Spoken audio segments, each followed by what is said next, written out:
What we've got here is failure to communicate. Some men you just can't reach. Your assignment tonight is strategic. You can't give the enemy a break. Send them to hell. No bar, no pinball machines, no bowling alleys, just pool. Nothing else.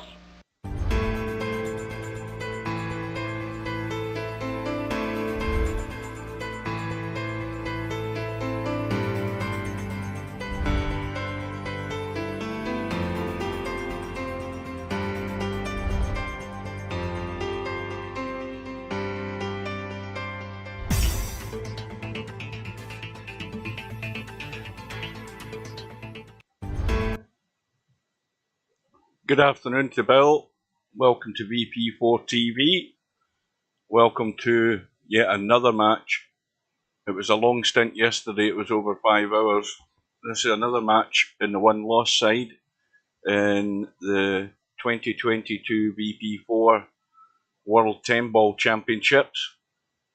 Good evening or good afternoon to Travelling T.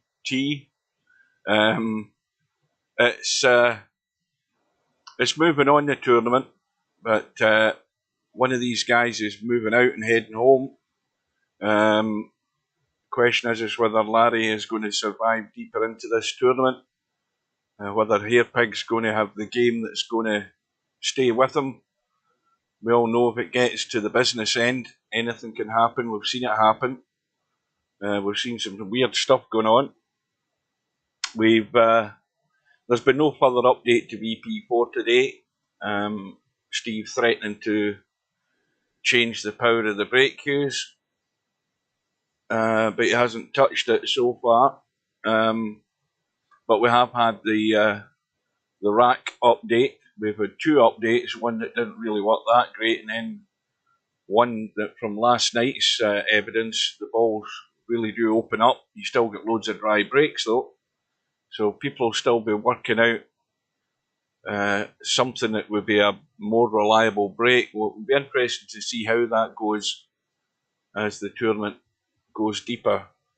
And we should expect the racks ran to go up. We should expect those stats to improve.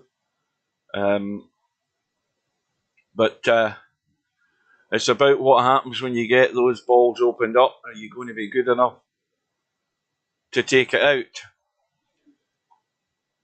This is VP4 TV. Here is a list of scheduled upcoming matches in this year's VP4 2022 World 10 Ball Championship.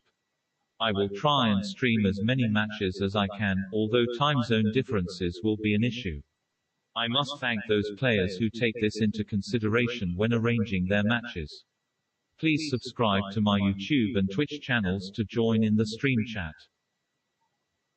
Here is a suggestion I have had for a long time in VP4, allowing us to use the numpad numerical buttons as camera buttons targeted around the table.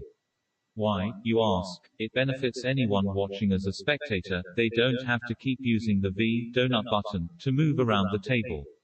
It also helps anyone as a live streamer, me, to have a more professional looking camera work.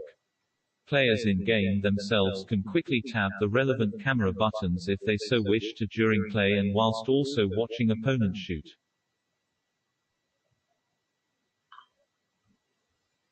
Right, I can't remember whether Steve said he was going to be here tonight.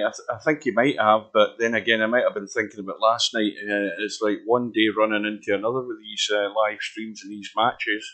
It'll begin to thin out as we go deeper in the tournament.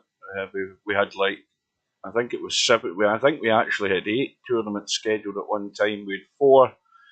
We had 5 matches yesterday, and that just reminded me. The match that went on late last night, I haven't even looked at the bracket. That was a match between Interchange. Well, it should have went ahead. I don't know whether it has or not, but we're going to find out. Interchange X and what the hell was his name? Power Slam. Now, Interchange X, well, there we go, there's the result. Well, I'm glad it didn't set up because Power Slam never showed. Again, it's a good choice of mine. I didn't think Z Karaoke was going to show, and Power Slam never showed either, so I didn't lose any sleep over that one, so that was good. Right, let's get back to the main list. So the other matches we have is Brain Out against Barkers, but that's going to be Saturday morning. Like I said before, I don't know whether I'll be there for that. I'll try and get there for it. And then we have a big match on the winner's side. In fact, the first match is a winner's match as well, the Brain Out match. And then we have Fantastic Mr. Fox and Spectre Dawn on the Tuesday coming. So again, it's still another number of days away before it goes. What are we? We are 5 minutes. It's guaranteed that Larry and Hairpig were going to show, so they're both in a room getting a little bit of practice, getting a warm up.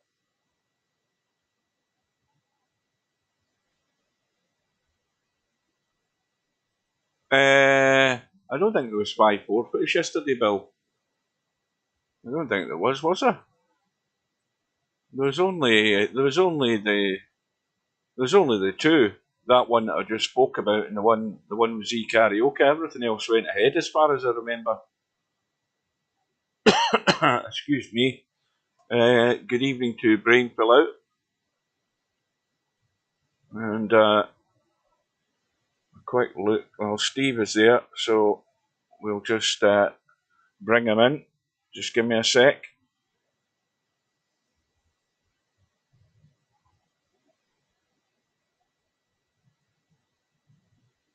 Welcome to VP4 TV. You're watching a Tactical Genius production. Please welcome your commentary team for this match, 9ball.com and Super Admin aka Steve Chapman, CEO and President of Celeris, Inc. Good luck to both players and have a good one. Welcome to Steve. We're good to go. So how are you calling this one, Steve? Good evening. Well, I think Larry's the favorite. This is an interesting match because I think both these players have pretty good knowledge, and I think they both struggle with execution some, Hairpig more than Larry. So, Larry, we've seen him play really well, and we've seen him struggle missing balls. Be interesting to see what he does tonight. Hairpig, I haven't seen him execute as well as Larry. He tends to struggle even more with missing balls. I know from commentating some with him, he certainly has enough knowledge to play better. So I think it's going to come down to who misses more balls than the other guy tonight. You're right, Bill. I forgot about them. I forgot about Hazard and was it Acero? Yeah, I'd forgot all about those. Good evening to Sylvia. Yeah, I think that's correct. There was those other forfeited matches. They totally went out of my head. I forgot about them. So there was a few. So I think, again, as the tournament goes on, that's going to thin out. I mean, them that are in it for the long haul, unless something, a problem crops up, that's the only way you're going to get a forfeit that way. Incidentally, still not seen any sign of Z Karaoke. Did you get any response from your message, Steve? I don't think so. Let me double check it again. You've certainly not been in. I've been in and out most of the day, and I've not seen him anywhere. Nope, I did not see. Yeah. I did not see anything from him, so hopefully he's okay. We just don't know what happened. Welcome to Tommy. Yeah, I think it's important for Hairpig that if he's maybe going to be struggling a little bit early in the match, I think it's just important for him to hang on. If he can hang on deep into it, then that's his best chance. But it's probably something I've repeated over and over with a lot of different players. I think he's got enough common sense and stuff like that to be to be good enough. And it wouldn't be a surprise if he took Larry out, because Larry's he's getting a wee bit shaky and hanging in to the deep end of these tournaments, and he's on a knife edge tonight. So Larry, it might work the other way. Larry might be feeling that bit more pressure because of it, because he knows that he'd be bailing out pretty early in the tournament. Yeah, Larry's a little of a conundrum because some nights he just seems like he really struggles to execute, and other nights it's a lot better, and I'm not sure why. And it'll be interesting to see what kind of night he has tonight. Yeah. Well, the room is up. I'm just going to get straight in there. Oh, incidentally as well, excuse me, I noticed everybody on YouTube. Larry obviously won't be on YouTube, but because Larry was, and a couple others, I think Sylvia had the same problem where the chat wasn't come through. Well, what I did today was I disconnected YouTube from Restream, and then I reconnected it. So I've done my part. It seems to be working. We're waiting on somebody coming into Twitch to say that it isn't working, but it looks okay. So Hairpig's won the lag again. Race to 13, alternate break, and no jump cues. Tommy's here. Hi to Tommy. So he's breaking just inside the diamond there.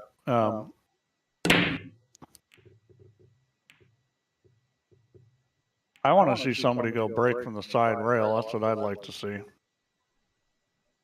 Because we haven't, I don't recall us seeing anybody do that. Not so far, not since you did that update. So we'll see whether these guys stick with the same game plan. Well, the first one's dry, but if they get one or two more dry breaks, we'll see if they go down the sort of variation route. But quick look up table at this 3-ball. I think it is fairly tight, in fact. Yeah, I don't know that thing goes. No. It's, it doesn't look like it goes. Well, you can play the combo, the 3-5, and unfortunately he's straight in here, which is yeah, that's no good. Hard to do much. He needs some angle. So he tried to somehow move balls. Well, he can play the billiard here. The big problem's coming up with a shot on the 3. You got to make sure you get the cue ball to come out, because the 3's going to go kind of straight across on this. And he is going to play the billiard. The 3's going to go pretty much the same level across. Yeah, I think it will just hold its line across, because that 9-ball will be a stopper for it. So Larry, the key here is you can't leave the cue ball. And he understood you couldn't leave the cue ball there. You could tell by the speed he hit it, but it wasn't executed. Sylvia says the other night you called Hairpig a conundrum, Steve. Had to Google it. Yeah, Hairpig's somewhat of a conundrum too.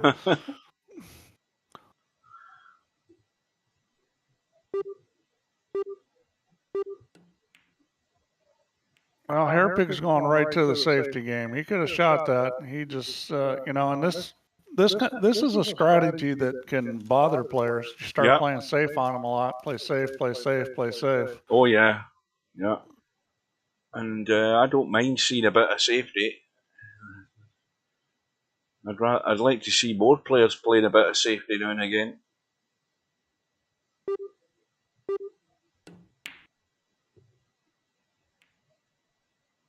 This is going to go reasonably close. He hasn't gotten safe. I see another safe coming here.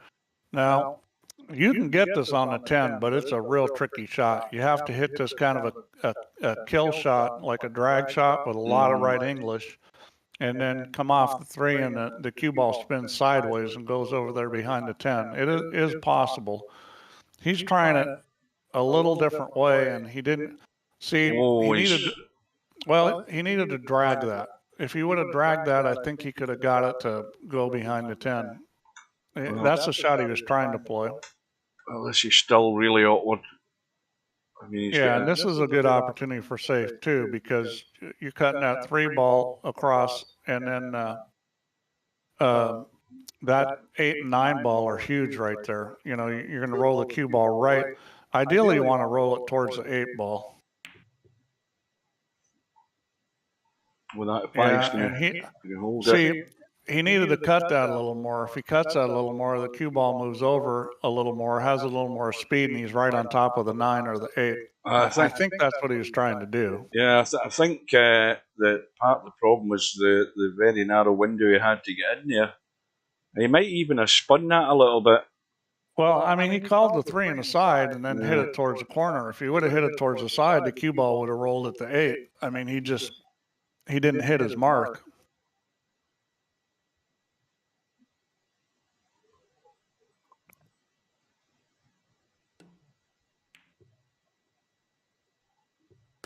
But this is a great opportunity to get off and running. I can't see where this is going to be a problem. You know, drop the 6 in, stun the 7 in, come back with the 8 into the side. Don't do something like that. Yeah, well, oh dear, that's unfortunate. I mean, that you just wonder how these things can happen when it looks such an easy run out. You know, I mean, you know, you leave that shorter up the table, you have no problem if you even if you're playing that off the top rail, you have no problem potting the 6. You could have done that, or you could have put a little left English and held the cue ball. I mean, you know, it's just, you know, rolling it at those for it to come out like this was a little bit unlucky too. Yeah. But you know, I think he kind of cinched the 5 ball a little, and that's what can happen. This is on a good line. It looks good. It might be thick. No, it's perfect. Let's watch the replay of that last shot. So this is a little bit of a tricky shot here. At this angle to the 7 ball. See what he's going to do. I mean, you could roll through and try to shoot the 8 cross corner. Moving the cue ball out of here is kind of tricky. Yeah, I would shoot the 8 cross corner. Yeah, trying to draw back off that's a bit dodgy as well to try and get it in the side.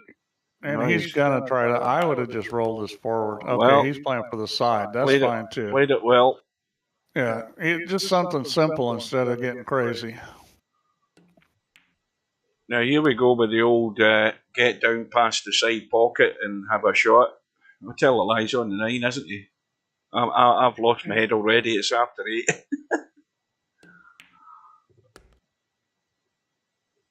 Well, I mean, he's looking pretty steady so far. Hasn't missed any easy balls, which I think is going to be one of the keys for him. Yeah, that's how that's how you get inside the other player's head. You know, he sees you're not making big mistakes. You know, it's only the first rack, but if you can keep that sort of repetition up for 2 or 3 racks, then you know you're asking the question. Again, Larry's break, 8 ball looks as if it wants to go in, and it has done. I expect Hairpig to get better. I know he's a decent player in real life, and he has pretty good knowledge. So I mean, it's just a matter of learning to execute in VP, and billiard. You know, he could be a contender. He's playing the billiard. Is he playing the billiard? Yeah, he hasn't called it, but he's seriously thinking about it. I think. I mean, I certainly would. I know that because look at the state of the table on the right side. Yeah, I mean, you might as well. Well, he hasn't. He didn't call it. Yeah, I mean, I'm surprised he didn't go for that. I am too, because it's just, you know, when the table's that messed up, you might as well take a whack at it. Exactly. It's not like their opponent's going to run out. Yeah, the odds in you actually leaving a run out for the opponents, you know, fairly slim if you're just playing the billiard. Well, he almost got lucky and got a 3-10 combo, but he didn't. That's not on.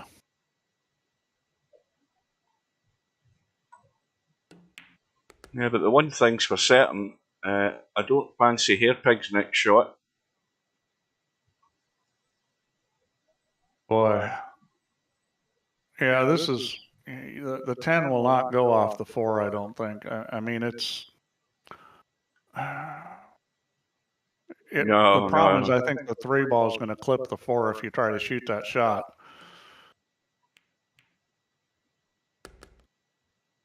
Now, That's a Yeah, missed now call. what? And now Larry's in Stuck. Now Larry's going to be shooting again, and he's not going to like it.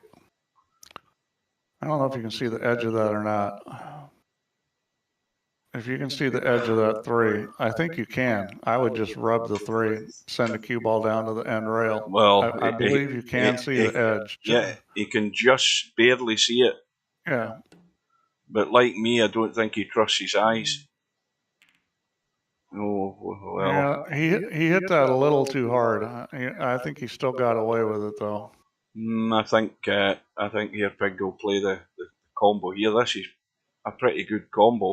This is a tricky shot, this combo. I mean, you really got to cut that 3 ball a lot, and if you do, you might scratch another corner. I mean, this is a hard shot.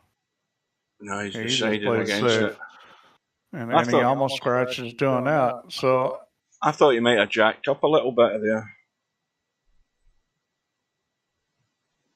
Well, this is kind of a tricky shot to play safe on, but there's not a lot of options other than banking it. I think the bank shot's reasonable because you can hold the cue ball right there with the 6 and shoot the 5. Well, he's going to play safe off of it. Well, good enough result because he can't. Yeah, that's a very good result. I mean, because this is hard to kick safe on because the ball's out in the middle of the table, and you know, I think the way he's kicking it, I would put some speed on this because you almost need to get the cue ball to go around the table because there's just too much open space there.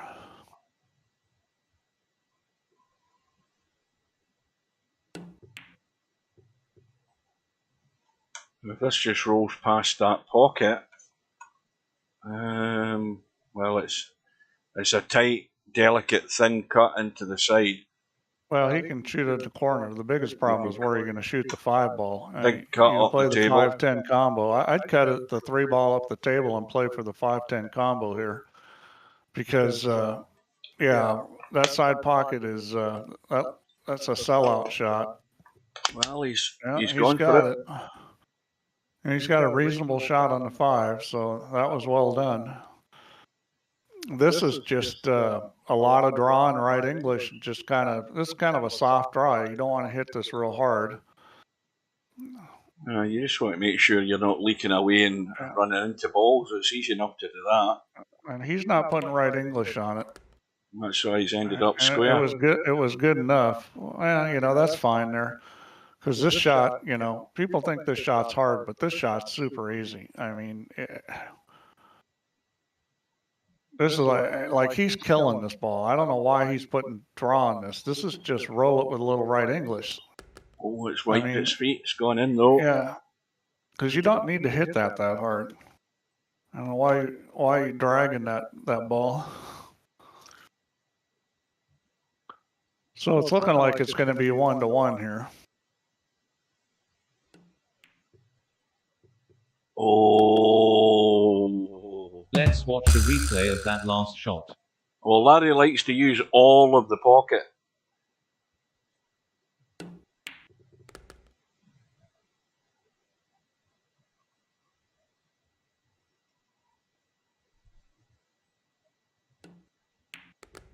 Break goes back that's been to the problem Hairpig. for both these guys is missing balls, and Larry almost did that. Now, when are we going to get our first ball in the break? Because I think they've both been dry, haven't they? Okay, now Larry's going a little wider here. He's outside the first diamond. We're not quite to the side rail yet, but this is wider. And I'm thinking wider is better the way I've seen the racks coming apart. Now, 2 balls tracking, but the 7 ball get in the way. Yeah, and that was probably about as bad a rack as I've seen since the change was made because that rack didn't come apart that great. Well, it's barely an edge of that 1 ball showing, but if he can just clip it, he can get into the long grass. He hasn't hit it though. He hasn't hit it. He didn't hit it hard enough, and he could pay for that. Yeah, likewise, if Hairpig can trust his eyes and get this. Here's the best way to play this shot: is put English on it and bring it behind the 4 and 6. Mm-hmm. So if you spin it around so that it comes to the side rail and then it goes behind the 4 and 6, see, that's you want to go to the long rail on that shot. It might still be pretty good though. But it's still worked out. Yep.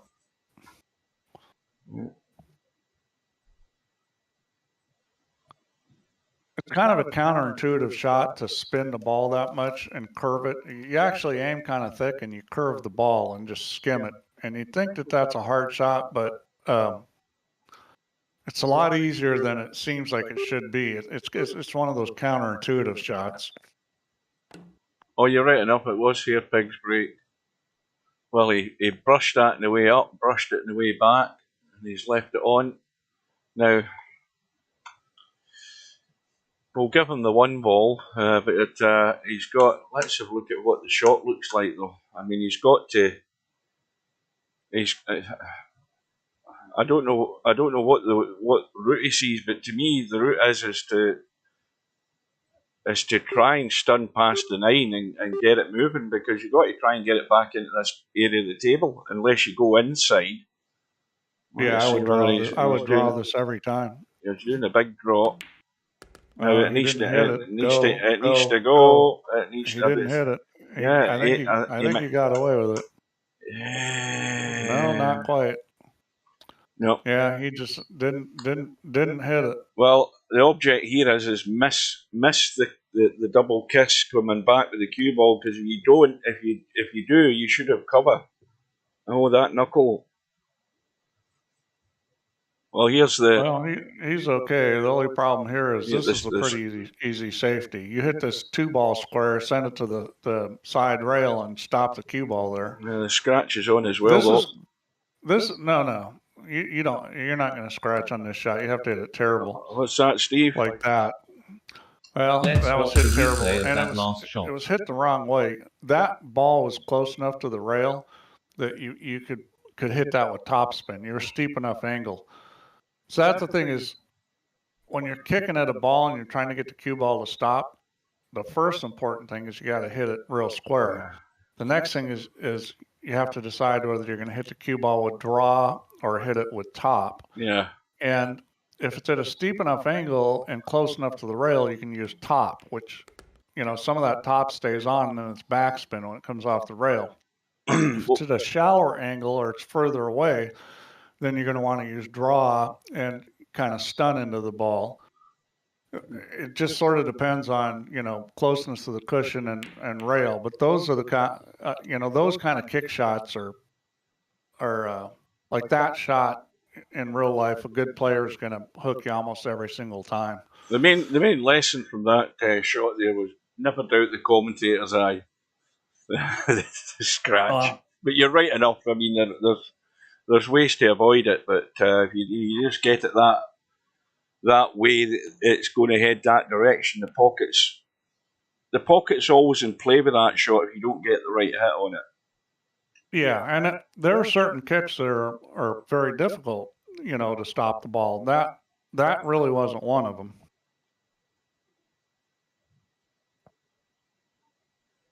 Now, again, if can he see this to cut it? No, he's trying to stun it and kill it, and that is unlucky. He had the right idea, but didn't plan on running into that 7-ball. And this might be a wee bit tricky as well. How's that side pocket playing in this? Is he going to hit the point? Yeah, well, Hairpig also didn't get it quite moving behind the 9 as much as he wanted. I mean, he had the right shot. It just didn't quite get there with it. So you've got a couple choices here. You can play for the 5-10 combo, or you're going to want to play the cue ball on a line to hit the 7. And that's not a good choice just because it's too unpredictable. He had a line, he could roll a cue ball and hit the 7, and he's going to get a shot on the 5. Well, he's got Hairpig in trouble. Well, I mean, the thing about these rotation games is it's all about controlling the table. So Larry didn't, get there where he had a shot on the 5, but he's kept control of the table, because when your opponent's doing this, you're still in control. Mm-hmm. I mean, that's the key thing is you just don't want to give your opponent chances, and if you're shooting, he can't win, and if he's in this position, he probably can't win either. Yeah. Larry's going to get his shot at it. Yeah.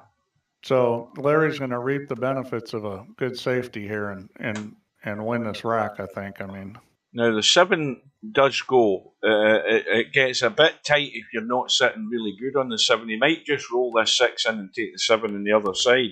Yeah. Well, the fact that the 7 goes and it's not that tight. The fact that the 7 goes is huge because you don't have to. It makes the position on the 6 a lot less critical.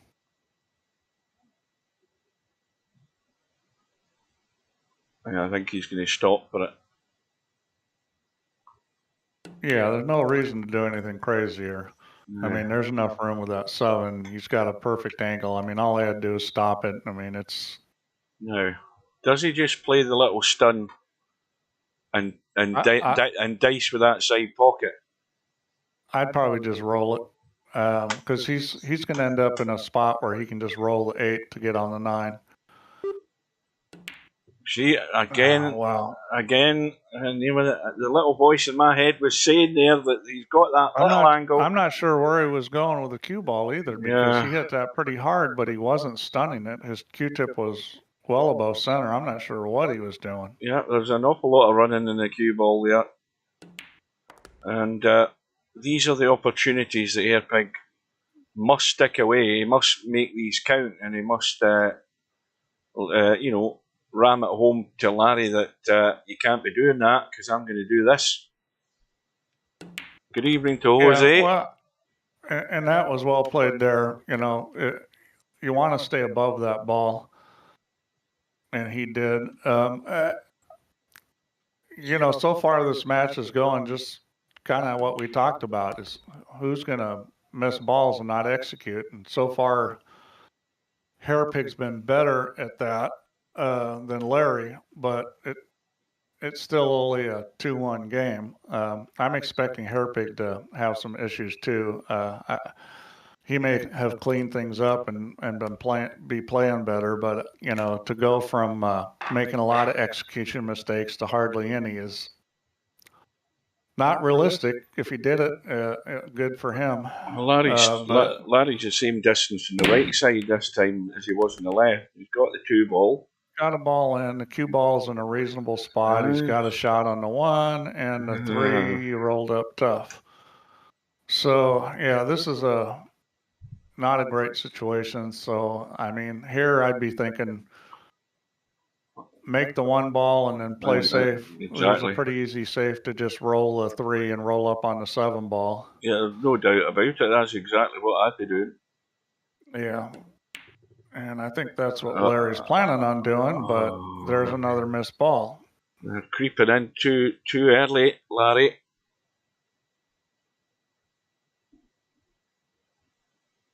A Hairpig, he's thinking about drawing this, and if he does, that's the wrong way to shoot this. You can shoot this without drawing it. You can catch the left side of it with a little left English and get it to come down. Okay, there he shot it the right way, just didn't hit it hard enough. So this angle, I would have much rather been out. I might call the 10 ball there.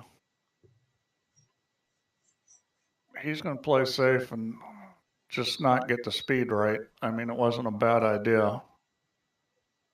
Well, and I think you've got the same safety coming here using a 5-10-8. I mean, this is just brush the side of the 3, and then it's all speed. Yeah, that's a good result. Yep. Now you do have a chance to kick safe here. You call the 3. Kick it not super hard. I mean, obviously you got to get the 3 to the pocket. Now, what end are you talking about? The kick shot, Steve? You talking about up past the 6 and 9? Yeah. Well, you're going to have to use. I think you're going to have to use left English unless you go to the side rail above the pocket. You'd have to hold it a little bit. He's going. Well, he's good. I guess he's going 2 rails here. Yeah. Tough to make this an aside from that angle. Yeah, it was not easy. But the thing is when you're kicking at balls and, you're trying to play, really, you're trying to play safe, you got to think about where the cue ball and the object ball are going to go based on how you're coming at it. Because you're probably not going to make the ball. You're just calling it just in case. Welcome to Cobra. So the question here is can Larry get this done? Well, I mean, he's going to come around the 2 rails, middle of the table. He doesn't want to roll past the 7. He doesn't want to do that. Oh dear. Anything but that. That one you could blame on the trackball. Anything but that. Hi, Cobra. Hi, Jose.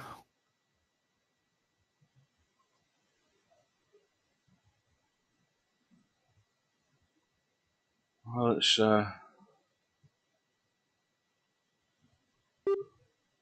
it could be a chance for Hairpig to open up the gap. And he's, if this runs, it might keep, no, it hasn't gone far enough, so the pot is on. This is sitting perfect. I mean, you just hit this with a little bit of left English, bring it out and shoot the 6 on the side. Yeah, and then roll the 7 in and you're on the 8. The 8 goes no problem.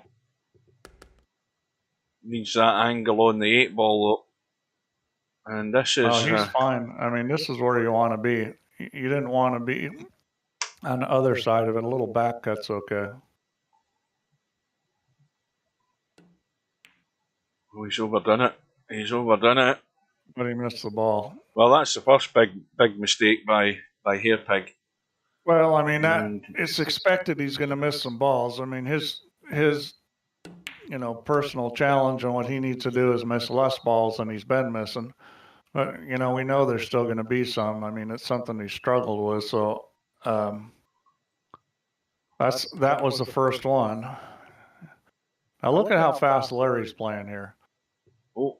And I think, sometimes taking a lot of time can really hurt you. Because when you're taking time, you're thinking, and thinking's bad. Well, don't forget, Steve, Larry and Cobra were the 2 players that were prior to the tournament weren't too happy with the shot clock. Now, I mean that could be playing in the back of his mind. Well, I mean that's not a productive thought. I mean, and really, how long do you have to aim the shot? Is it going to get better whether you take 3 seconds or 10 seconds? And I'm of the opinion that it's not going to get any better, and taking a long time is. Well, regardless of that, he didn't get out. This is tough. Well, he underhit that 10 ball. He needed to get that Q-tip lower because he needed to get the thing to come up table. And he was in a spot there where he could have easily brought it all the way up the table. He just didn't get the Q-tip low enough. Well, this is a tough shot. I mean, there's no doubt about it. He's going to call the bank, I think. Yeah, it's. I think this is the right shot in this situation because it's natural. Get on the 10. Oh, almost ran out of time there, and if this keeps rolling. Yeah, I mean, I think he made the right play there. He didn't make the ball. And when the ball's that close to the rail, you've got to cut it quite a bit more. Because it's he's coming across on the right, so he's putting right-hand English on the object ball. Plus, it's stunning because you're right next to the rail. I mean, you've got to. That was nice. You got to overcut that by a quarter ball to have a chance of making it. So Larry needed 2 goes at it.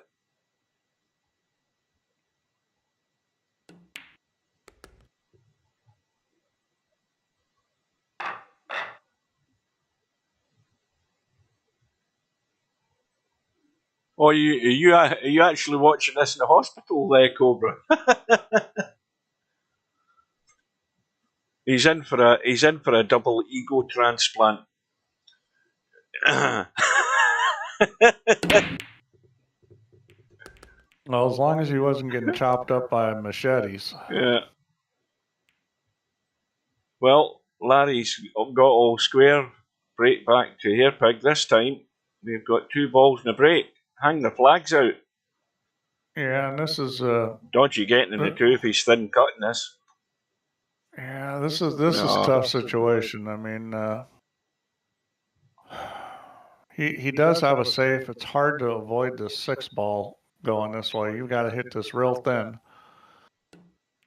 Yeah, he's got it. He hit it really thin. That was a wonderful shot. Let's watch the replay of that last thinner shot. than I expected him to hit it. That's a coat of paint thin cut. Yeah, that was really well done. I mean, so now the ball's probably frozen or very close. So this is even a harder shot. I mean, that ball's frozen on the rail, so you might actually try to make that ball. Welcome to WizKid. Of course, the thing is that you can't shoot this one because it's no good. You got to play safe here because of where the 2 ball is. Yeah, I would think that this is all about control of the table again, Steve. As soon as you pot this 2 ball, it's about ducking away with a reasonable safety in that too. The problem is that's not effective safe. I would bank this 1 ball, hit it with stun and a lot of left English, and get the cue ball running straight down towards that 8 and 3 ball. I mean, this is a doable shot here. You want a lot of left. You don't want to draw it. Yeah, I mean that. I think Larry had the right idea, but he certainly didn't hit it the right way. That was a shot I would hit a lot harder than that, and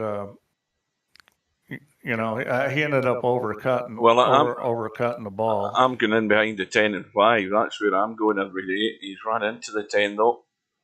Yeah, that was a little tricky. You really had to go to the end rail there and behind him because otherwise there's a pocket there. So there's the window to get on this 2 ball. Yeah, we'll see how he decides to play this. I think it's close enough to the end rail. This has to be drawn.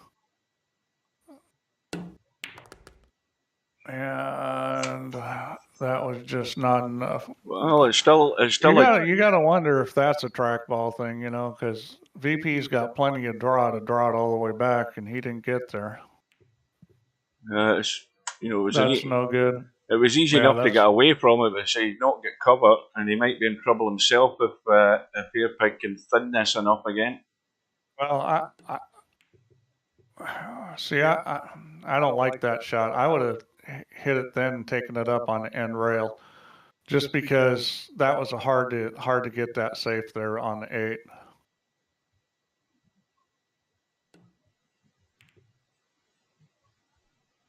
Well, that was a little tricky shot, and he didn't quite get there. So this ball goes up in the corner pocket.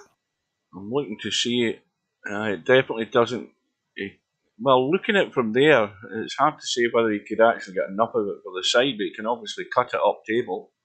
He's trying to see whether he thinks he... cutting it up table, and you really want to stun this, so go across and run into the 5 ball. Yeah, it's not. And this is why you want to stun it, because see, even if you make it, well, actually he did have a shot. He was high enough where he got a shot. But unfortunately he didn't make it. That was a tough shot. I mean, you got to figure that if you're going to miss one, that's the kind it's going to be. Well, I think Larry's got to try and duck here. Is he going to try and leave the big bedhead cut coming across the right, or is he just going to thin the 3? You don't want that. Yeah, well, I'm not sure. I'm not sure why he's making that. Unless he's going behind the 10 and 5. Yeah, 10 and 5, I think it is. That's tough. That's a tough shot. I mean, to get safe there. Right, a little bit of right. On the 10 and 5. A little bit of right English and let it roll. I think it's going to be tough to get there. At least he's got the angle to do it. I mean, if you were going to do it, this angle is it. Yeah, it's leaked out in the gap and leaked out the other side, and I think the 3's on now. Yeah, that was a tricky shot. I think he did need a little check. The problem is with the check is it's also making it come up shorter. But if he had just a touch of a right on that, it might have checked up and got him on the 5.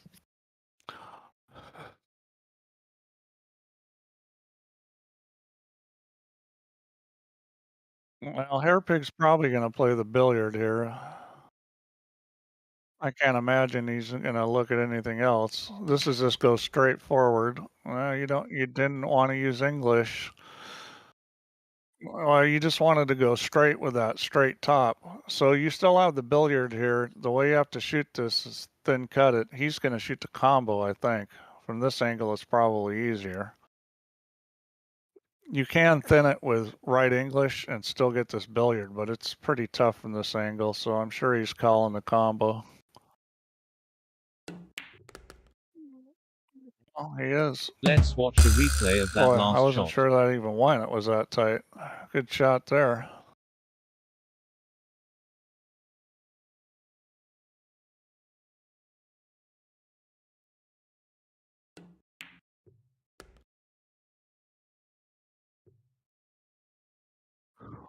Yeah, well, all you have to do is make the ball. So that makes this shot good.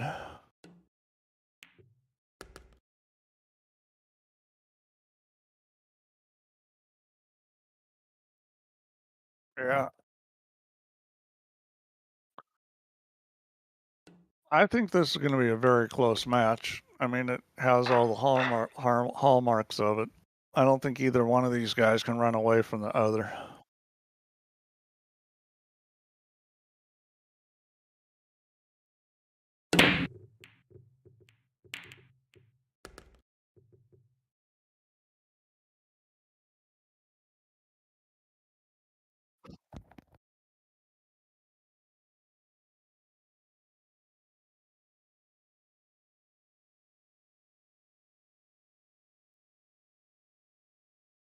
No. This shot's a little tricky. You don't want to put too much top on it. It's mostly just right English. And he just didn't get quite enough right English. He needed to get by that 4 ball.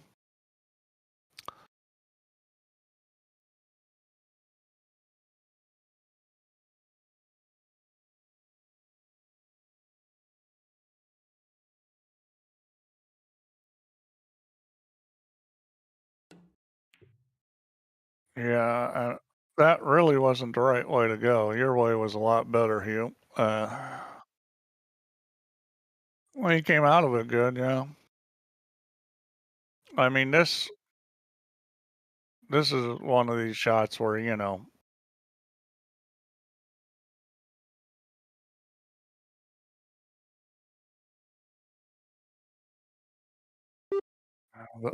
the big problem with the 3-railer here is the side pocket. I think you can do it if you get just past the side pocket. I think you can get it.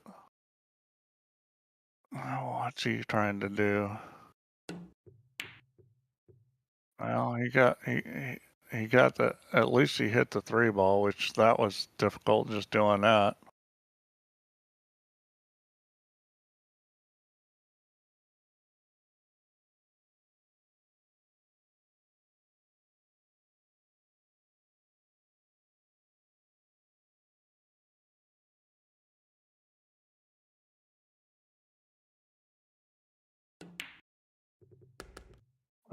He just hit that a little firm. I mean, that was a little tricky because that was a shot you're going to have to go pretty low on the cue ball and then hit it easier. And he kind of went moderate draw on the cue ball and hit it firmer and ended up not so good.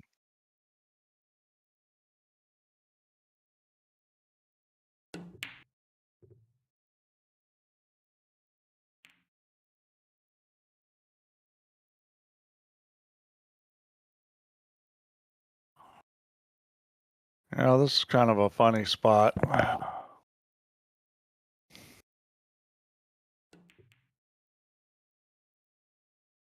Yeah, that was well played. I mean, that was what he had. Now, unfortunately, you've got a shot here where you can just come off the rail with left English, no masse, and just thin the 4.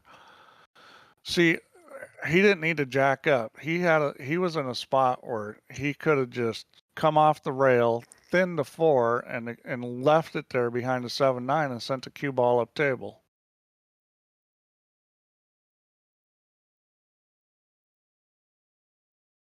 He should be playing safe here and trying to 3-foul Larry. This is crazy. You just hit the 4 past the 9 ball and lock him on the 7 and 3-foul him.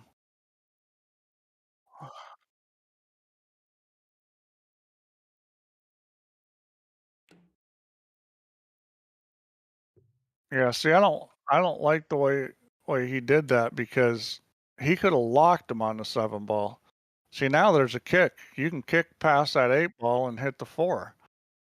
You know, that's you got to lock guys. Now he may still get the foul, but it was a better play, and he did get the foul.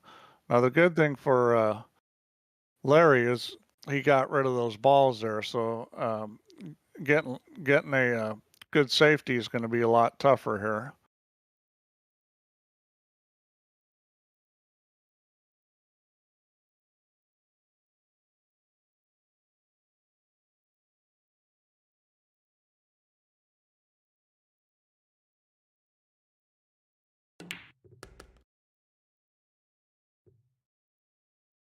And Hairpig has decided that he's just going to try to run out, which I think in that situation is a good decision because, it was going to be hard to get him stuck on something.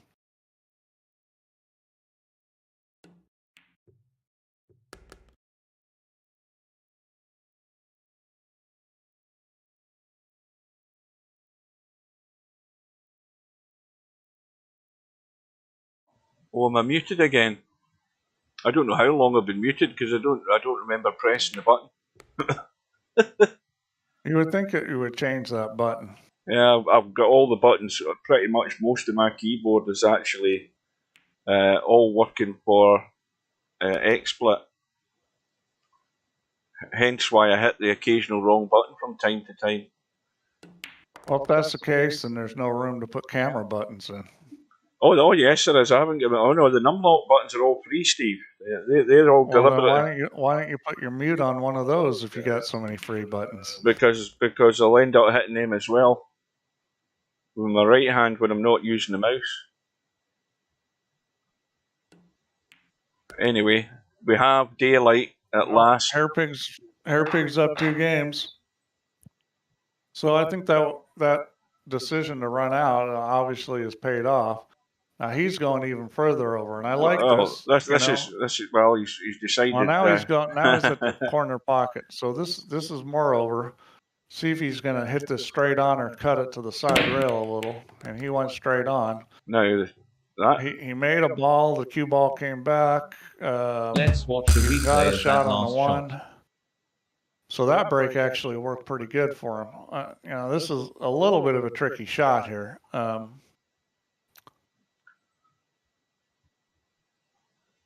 The issue isn't as much making a 1 as it is getting a shot on the 2. Yeah, so again, he's got a chance of a decent safety here, pushing that one into the long rail before the side pocket and coming back with the cue ball. Yeah, I mean, he could. We'll see what he decides to do. He's going to try to shoot. He tried to shoot with inside English, and it didn't go that well for him. Now, I wonder if he's using pivot English or whether he's using parallel or none. Because, if for me, I've actually, when I play with none because the legacy even though I pivot the cue, I don't pivot the cue the same way VP4 does, so I don't like using it. Well, this is a test of Larry's nerve here because he's trailing by 2. He's got a table that every day of the week he expects to run out, and he's got to get from this 4 to the 5. You need to go 3 rails here on this 3 ball. And you need to be coming in a diamond after the side pocket. He's hitting us with inside, which I don't like, but he's hit it well. No, he hasn't. No, he hasn't. Yeah. See, if you go 3 rails the other way, he's lucky. It's very difficult to hook yourself if you go 3 rails. He's lucky. Way. He is lucky. He can just get there. If you watch good players, and you try to pay attention to this, and you look for this, you'll notice that they tend to take paths they can't get hooked on.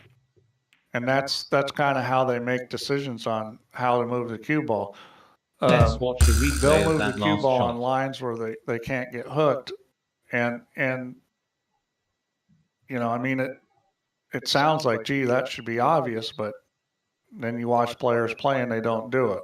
There's Larry's trying that was a good example right there. Is the 3-rail shot was the one where you weren't going to hook yourself. And he tried to take a little bit of a liberty in that 4-ball to get the cue ball out for the 5, and he's rattled it, and goodness me, Hairpig's at it now.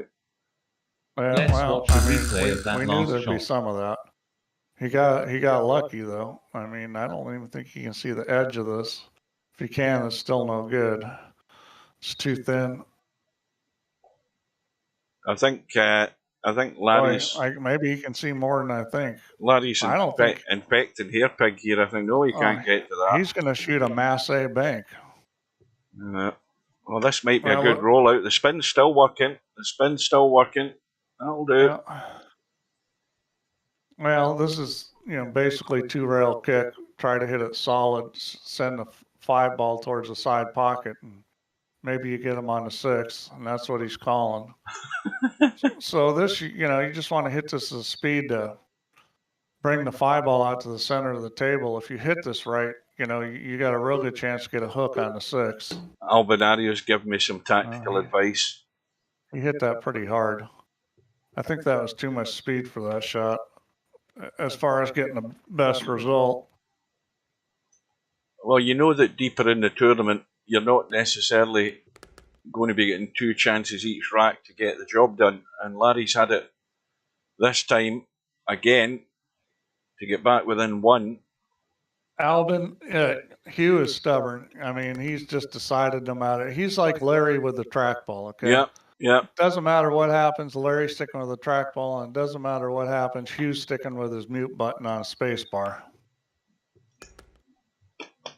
What you guys should do is just not say anything and let him go the whole match where nobody can hear him. But then again, they're only going to hear a one-way conversation. So, Larry back in the match and also on his break. So let's see if he sticks to the right side. I think he's getting a wee bit more success on the right side, although he's not going further right that you want, Steve. And no sooner have I said that than it's right. Albin, I think you got better luck talking sense into a cat than you do a Scotsman. A cat will listen better. Oh, cats are very, very, they don't listen. Cats probably don't listen more than I don't, or they do listen more than I don't. Is that the way I meant to say that? I'm thinking what I've just said there, whether it's right or wrong. Put it this way: you can't really train a cat that well. I'm saying you're no better than a cat. Yeah. Now, what's Hairpig going to try and come up with here? Bump the 7, drop behind the 3. It's unlucky. Well, I mean, it wasn't the easiest situation to get safe in. And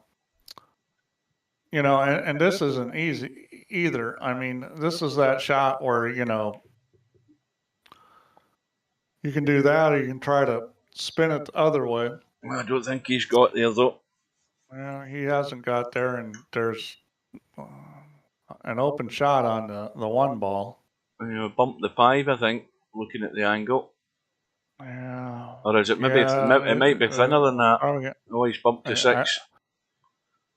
I think it was going to hit the 6 no matter what. Well, we never knew that he had that in the plan.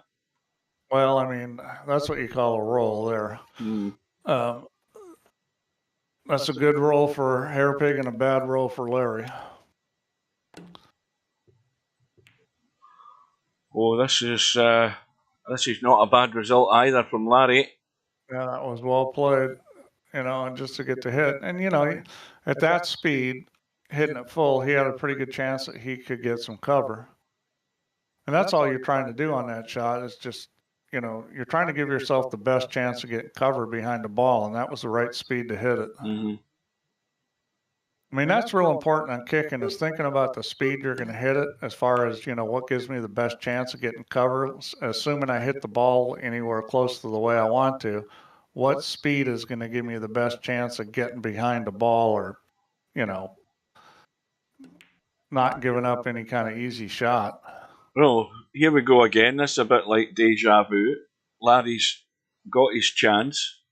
Last rack, he needed 2 goes at it. And, well, he's going to have to get from...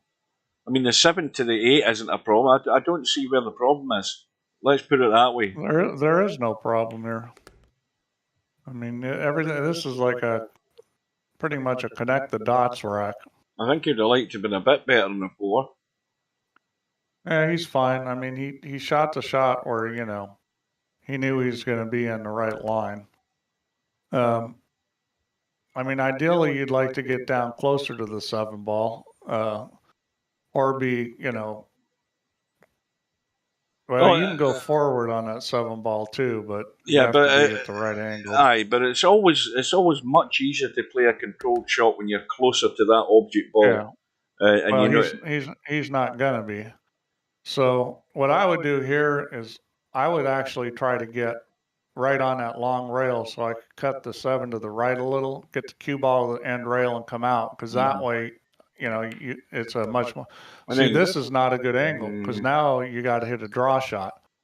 You could go forward with this, and I think he is. He's just going to still cut it in. You can go forward. Oh dear, he's cut too much. Cut too much. I mean, it was a little tricky there. I think you could have gone forward there, but it was tricky. Yeah, you can. But he would have made it simple if he just moved the cue ball over to the long rail. Then he could have back cut the 7 slightly. Well, the thing is, where the 8 ball is, he can't get the back of the 8 ball thin enough where he can skim through and try and run over towards the 9. He can't do that. He's trying to kick it in. You and I are both looking at this going, well, the 7 ball is going to be a problem if he doesn't get close to it. Why isn't he thinking that? Yeah, that's it. Yeah. Well, this is a pretty easy save here. Well, he's going to be nailed. Absolutely nailed. Get out of that. He's not right against it, but it's probably going to be good enough. Well, it's reasonable enough. But it has to be said, though, it's Larry's already had his 1 attempt at getting out, and he's not been able to find his way to do it. Well, I mean, that's the thing is when you get when you're the skill level of these guys and you get that table with that shot, you're supposed to get out. Oh, all the time. And, this is how racks are going to leak away. I mean, this is unmissable, this lot. So it's going to be back to 2.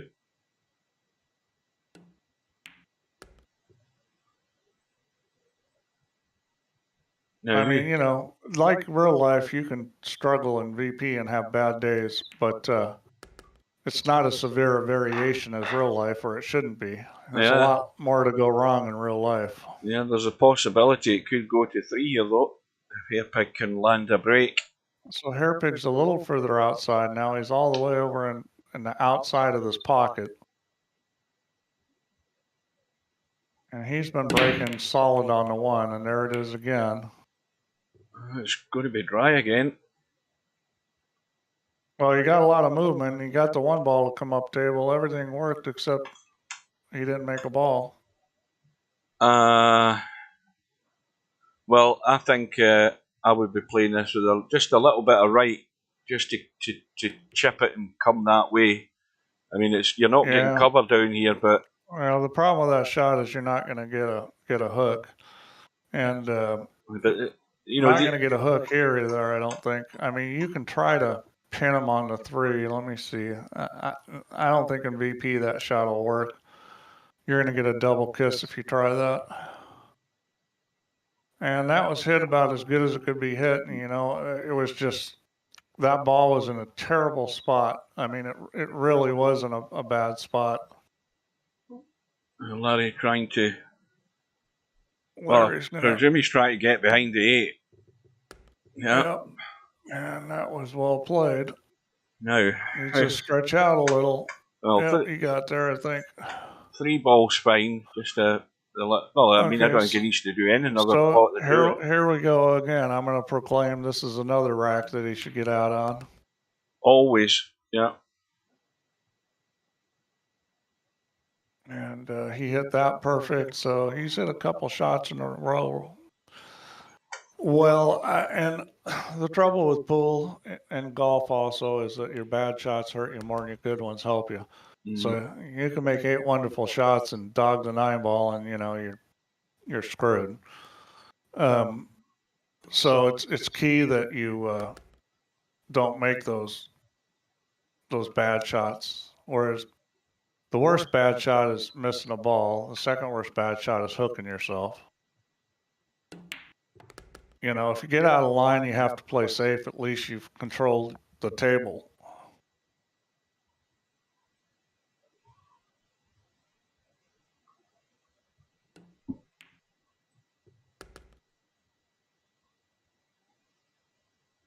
That's why I've always counted mistakes. You ever go back and count the mistakes in a match on the video, Hugh? No. See, what I do in real life is I count mistakes, or I count a mistake as a missed ball or a bad safety. That match with Mark Sharkey, you asked me to go into that match with Mark Sharkey and count all the mistakes. Yeah. Well, there'd be quite a few. I need a calculator. But I can tell you this now: if you're playing race to 7 or more, race to 7 or 9 or something like that, if you make 2 mistakes or less, you're probably in the match against anybody in the world. I'm not saying you'll win the match, but you're probably in the match. That's the level that you got to play at, to play, champions in real life, 2 or less. Well, it's Albinario played pretty solid last night. I think it was difficult to count a lot of mistakes he made. Yeah, but I just sort of, I don't sit there and let me see 1, 2. I don't, I'm not marking them down on a piece of paper, but I can go back and think about the whole match when I'm done and, replay the whole thing in my head. So I'll do it afterwards. If there's a rack I should run out on and I don't get out on, I don't usually count that mistake. If you wanted to start getting picky, you count that as a half a point against. First one of the night. Yep. Dun, dun, dun, dun. And a test of Hairpig's nerve, because ball in hand, where's the problem? 9 to the 10 can be a roll down the table to this bottom right hand corner pocket as we look. I think the hardest ball to get on here is going to be the 3, and that shouldn't be difficult, seeing where you've got the 1 and then the 2 here. Yeah, you could. Well, see, let's have a look at this angle to see what I would do. See, this is just a bit squarer than for comfort's sake, because I would have liked to have been sort of here and just stun up towards the 5 ball. Well, I like the angle he had, because this is a natural roll. Yeah. I mean, you don't have to do anything with the cue ball other than maybe a little right English. Yeah, as long as you've got an alternative route. That's the thing is I think players tend to not play enough angle. It's always better to have more angle than no angle. I mean, no angle gets you in trouble, because you can only go forward or backwards. Where's the cue ball going? Angle's your friend. It's just that, angle becomes less friendly over long distance or when it gets really extreme. Good afternoon, good evening to Interchange X. Yep. So, all okay so far. Well, he's played this rack beautifully, in my opinion, so far. You got to be a little careful about the scratch here. Yeah, he was smart about it. It's better to take this shot than take any chance with a side pocket. Wide open spaces to get to the 9. And I think he's going to check this with just a little right English. And that's, now again, I mean, he's got a choice here. How brave is he? Is he going to come back for the 10 into the same pocket, or is he just going No, I to think nurse this in? he's just gonna roll this and hit it up in the corner. There's no reason to do anything there. Good evening to Semi-Pro. So I don't get to say this very often, but that was pretty much a perfectly played rack there. He was in line the whole rack, didn't do anything crazy. And it looked nice and simple because it was. And it's Hairpig's break now. Again, having another go to try and get this 3 rack gap. Oh, 4 balls gone in. And 10 balls locked up with a cue ball. And this is a tough push out. Where the hell do you push out here that's going to leave? I would probably push out behind the 3 ball, leave some kind of kick at it. Because, you can push out to maybe a masse here, push it to the end rail and like have half the 10 ball covering. And that's a masse, that's another place. That's probably the safest place because it's not really speed dependent. He's going to go down table. I don't like this as much. And the reason why I don't like this is you're just too close to the 1 ball. It's too easy to do something from here. It's pretty easy to pin him on a 9 ball here. So that's not a good push out. Larry is going to have to spend a lot of time thinking about it. Well, he didn't get the pin, but he got the hook. Yeah, Hairpig should have pushed down to the end rail and left like half the 10 ball in the way, and then the shot's a masse and, or a jump or something where Larry's probably going to pass it back to him, but it's better than, getting locked up in a safe. I mean, he's lucky that Larry didn't pin him on a 9 ball. And the chances are that, this, what's the value in potting this 1 ball unless you can get reasonable? Well, you're probably going to have to play safe on the 2. I mean, you need to get the ball down here where you can do that. I mean, the reason to pot that 1 ball rather than Let's watch the trying to replay play of that safe last shot. really comes down to how easy is the safe. And I don't think in that situation it was that easy, but he obviously didn't come up with a shot on the 2. I mean, he needs to be able to see the 2 to play safe. Now he's hoping for the best. Well, that's no good. Got the 8, so again, there is a problem. Now, it won't be a problem provided Hairpig pots the 3, gets this is good shape in the 5. When you have ball in hand, if you don't get good shape on the 5, you've already done something wrong when you're sitting here with ball in hand like this on the 3. And the 6-7 combo is simple. I mean, the most important thing is making sure that you get yourself in a position where it's going to be easy to get a shot on the 6 because you're not going to miss that combo. He did not get that great on the 5, and he's still fine. Yep.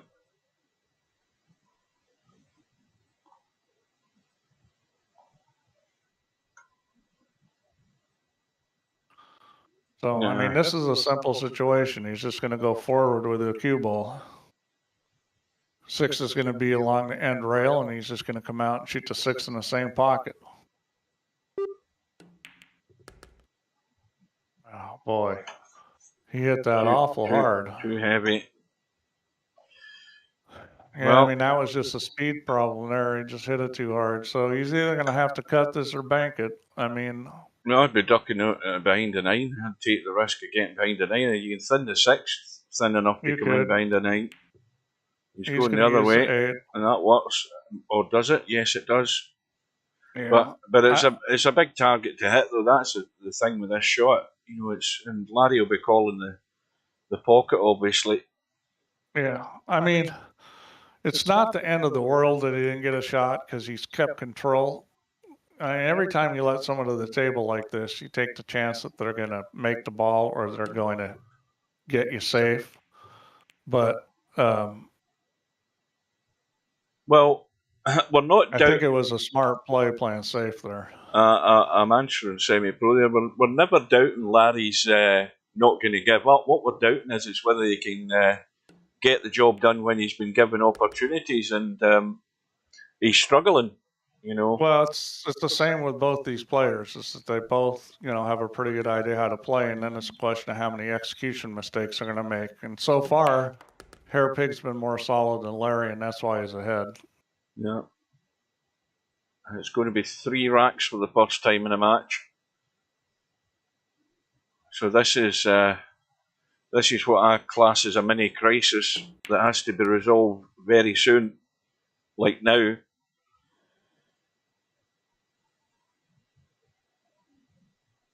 And break goes back to Larry, so under pressure immediately in the break. Needs something to happen.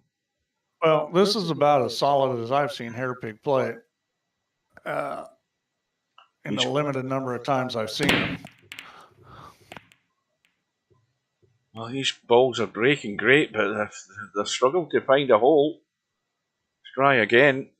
1 and 2 ball, not a problem. Forget the 3 ball.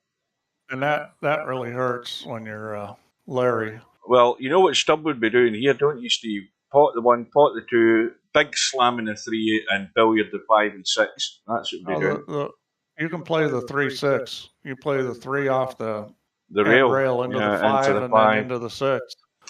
I mean, that goes. I think it goes. It's pretty tight even without, but I think that will go, yeah. Look at this cue ball, though. Look at where he stuck it for the 2.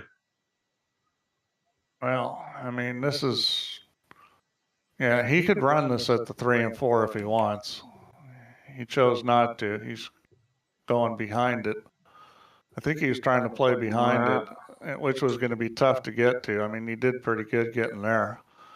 But it looks like he's come up safe, so... Yeah, it was a 2 in 1 shot. If we got the pot and got where he was, he still had at least a sight in the 3. Well, Larry's going to have to jump this or masse it, because looks like he's going to try to hit a masse, and that's a tough shot. Boy, then that was really well hit. A good effort. And, well, Hairpig can do a similar shot in the sense that he can play the bank and run. Put the 2 right in the middle of the end rail and put the cue ball right behind the 3-4. Yeah. And that's what he's playing. I love that safety. That's exactly what I would have done. And that's what I was saying about Hairpig is he's got, like most of the players in VP would not shoot that safe because they're not used to trying to thin cut the 2 like that in a bank.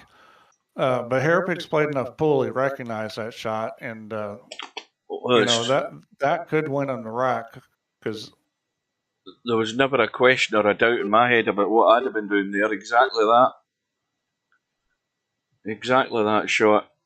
Yeah, I love that shot, and the thing that makes that particular shot good in that situation is that the speed on the cue ball was going to be perfect with the cut that you needed to send the 2 ball towards the middle of the short rail. So everything matched up. You need that. As a player, you got to recognize those situations. That's exactly it. The pace.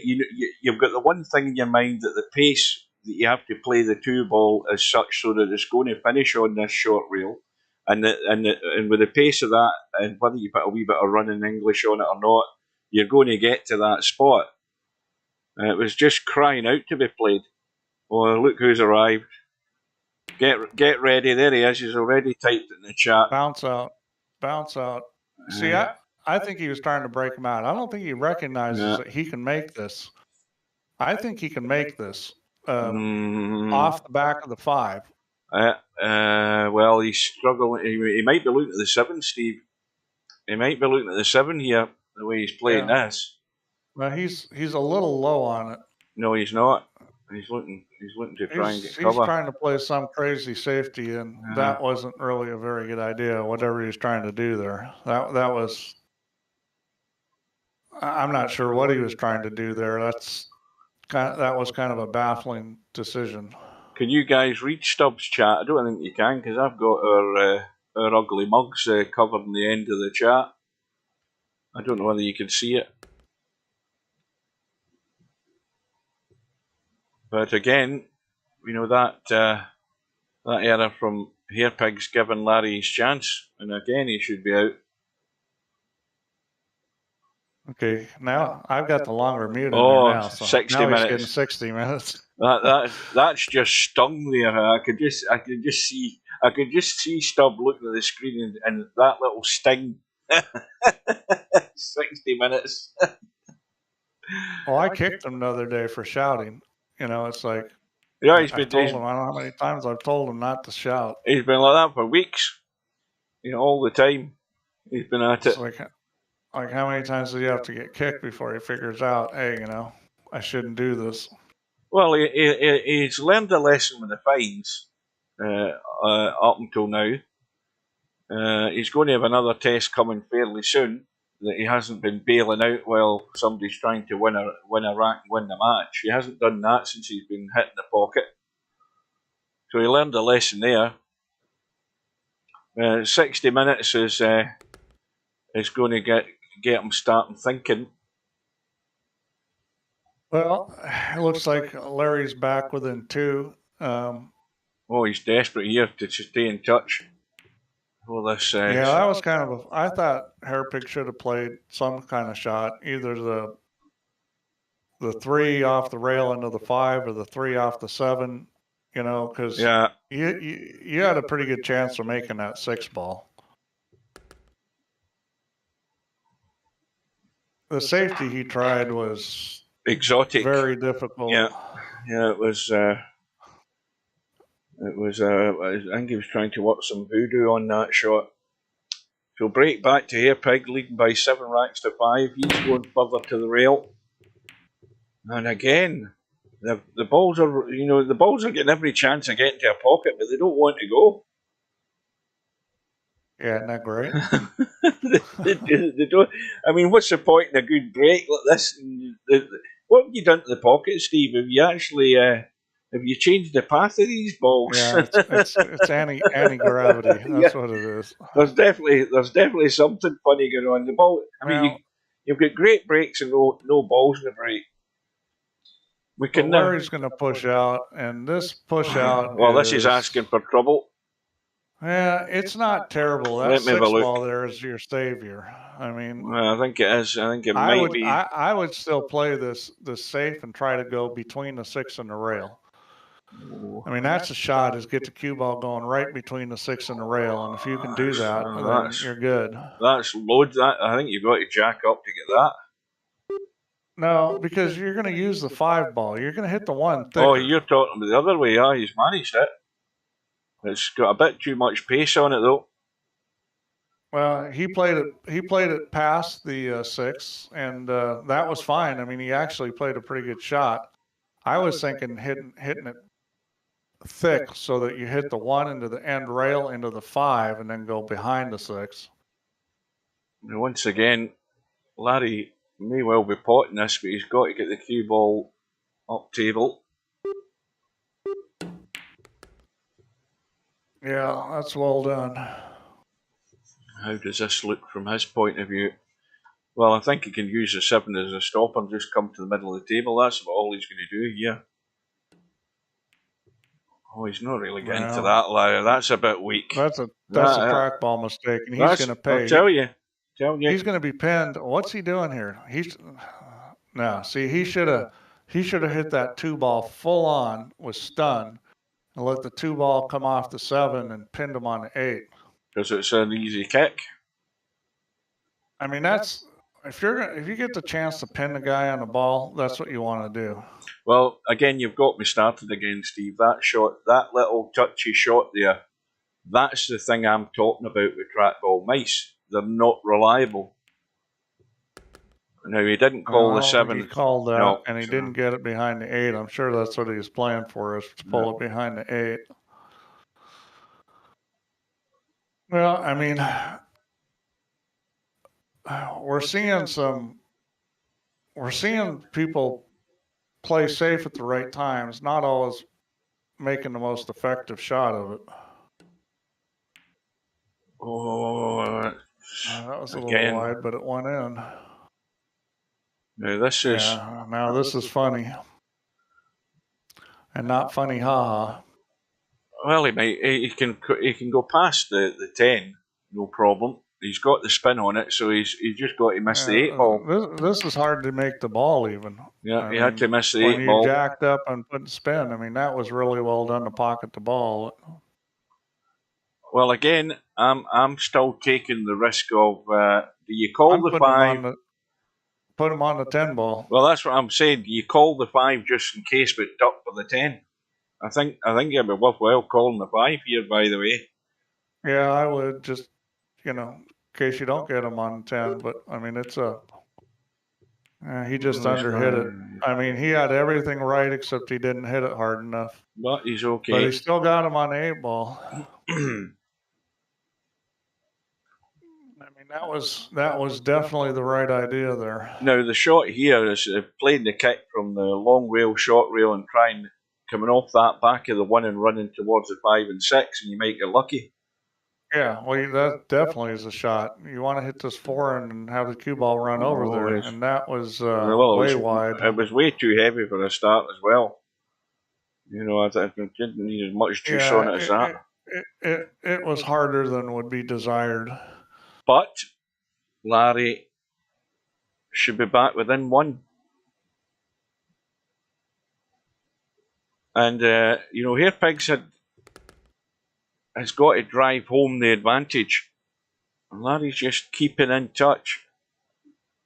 And it's amazing how things then start to work in your head when you're watching that scoreboard ticking over. I get the sense that Hairpig is panicking just a little bit right now because, he should know better than to hit that last shot at the speed he did. Yeah. And I think you get under pressure and you start feeling a little, or things aren't going right, and the other guy starts getting out, and next thing you know, you're fighting it a little. Well, this is a little funny. That's going to finish better. I would go across. 2 rails. I would go across because, it's... I mean, you go all the way around the table if you want on this shot, but I wouldn't do that. Looks like he's going across. Because you can go backwards and go the whole way around. Well, that will do it. Well, he overhit it, but he got away with it. And now the break goes back to Larry, I think. I had to get up my chair there to see the dot, but it does. Well, just when you think Hairpig's going to pull away, it doesn't happen, and now we're he's had the chance to get away, but it's not happening, and now these things start. Well, I think the secret is you don't let them play in your mind. I think that's the whole part of the game. You don't let that stuff get to you. If you're paying attention to the scoreboard, you've got to have a strong will to put that right out your head and just look at the table, focus on what's happening. Well, this is kind of a tricky situation here. Let's see how he decides he wants to play this. I mean, this is fraught with problems. You could try to run the cue ball at the 10 ball. That's probably a reasonable thing to do. It doesn't look like he's going to do that. Maybe he's going to come over here and try to play the combination. Because I don't think this goes by the 6. No.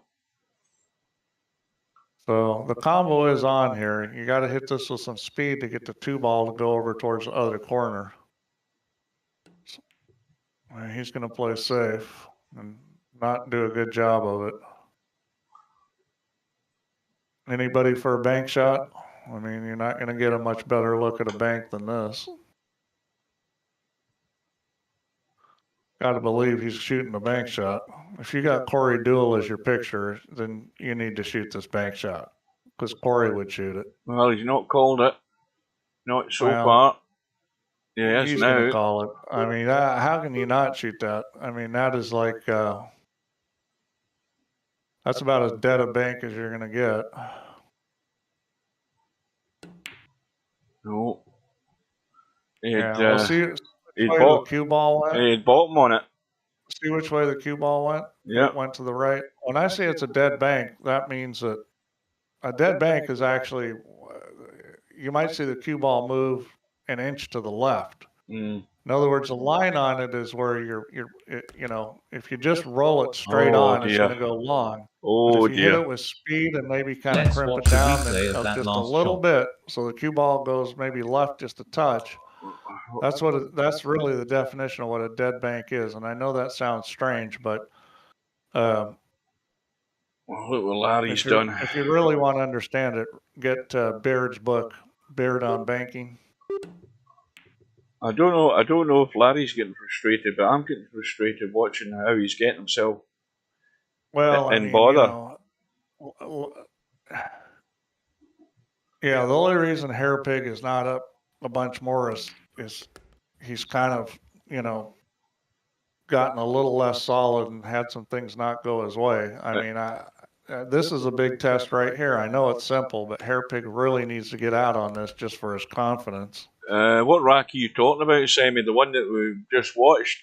If any of you rewatch this rack, in my opinion, it would have been better to open the 2-ball up.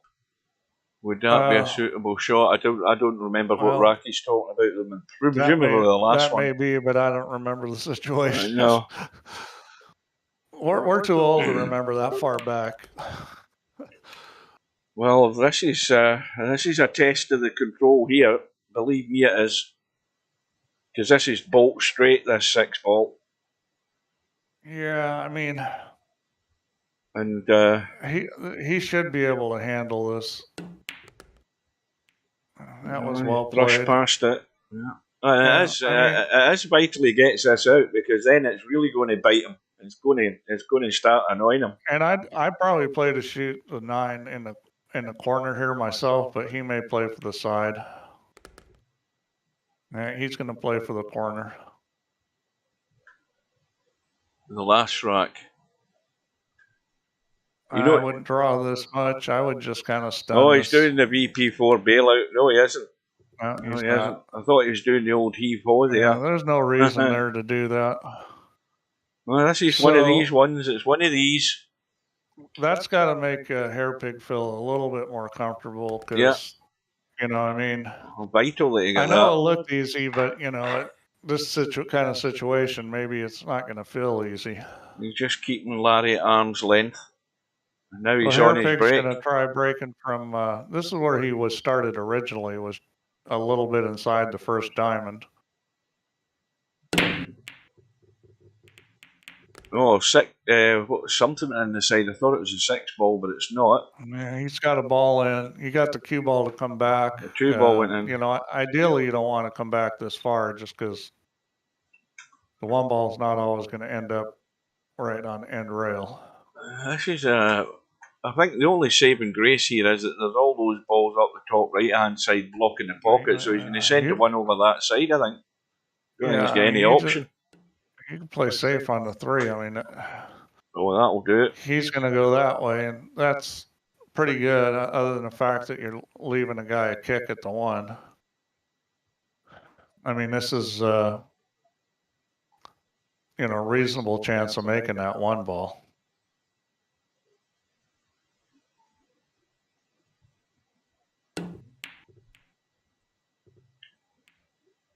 And that was probably hit harder than desirable. Right, so... And, I think he's going to pay for it right here, because he's going to get locked up. The only thing you got to make sure is that you get the cue ball to go behind the 4. That's the important part here. You do not want to hit the 4 ball. You need to get it to the end rail. It's sneaking out, and the 1's over the side. Yeah, I mean, he put a lot of English on that. That shot's better off shooting that with no English and just trying to get the line on the cue ball right, because the English spins it around the corner like that. Well, it's going to be a straight choice for Larry here, because you know, he can pot the 3, he can come back into the table for the 4, but what does he do? Does he kill the cue ball stone dead and put the 5 down past the 8 ball, or does he come up for the combo?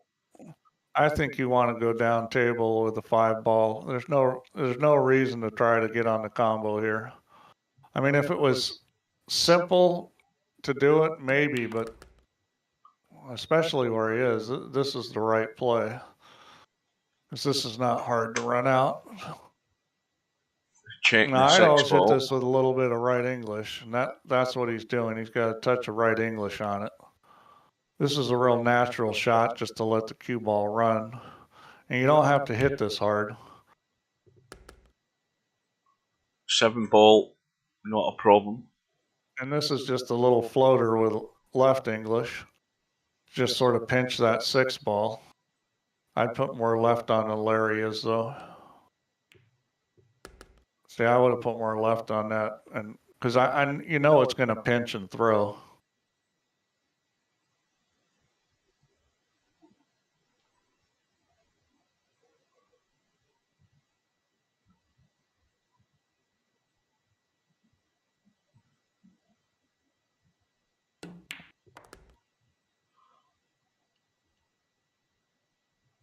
So Hairpig is not going to be able to get away from Larry. It's going to be 8-7 here, and then Larry's breaking.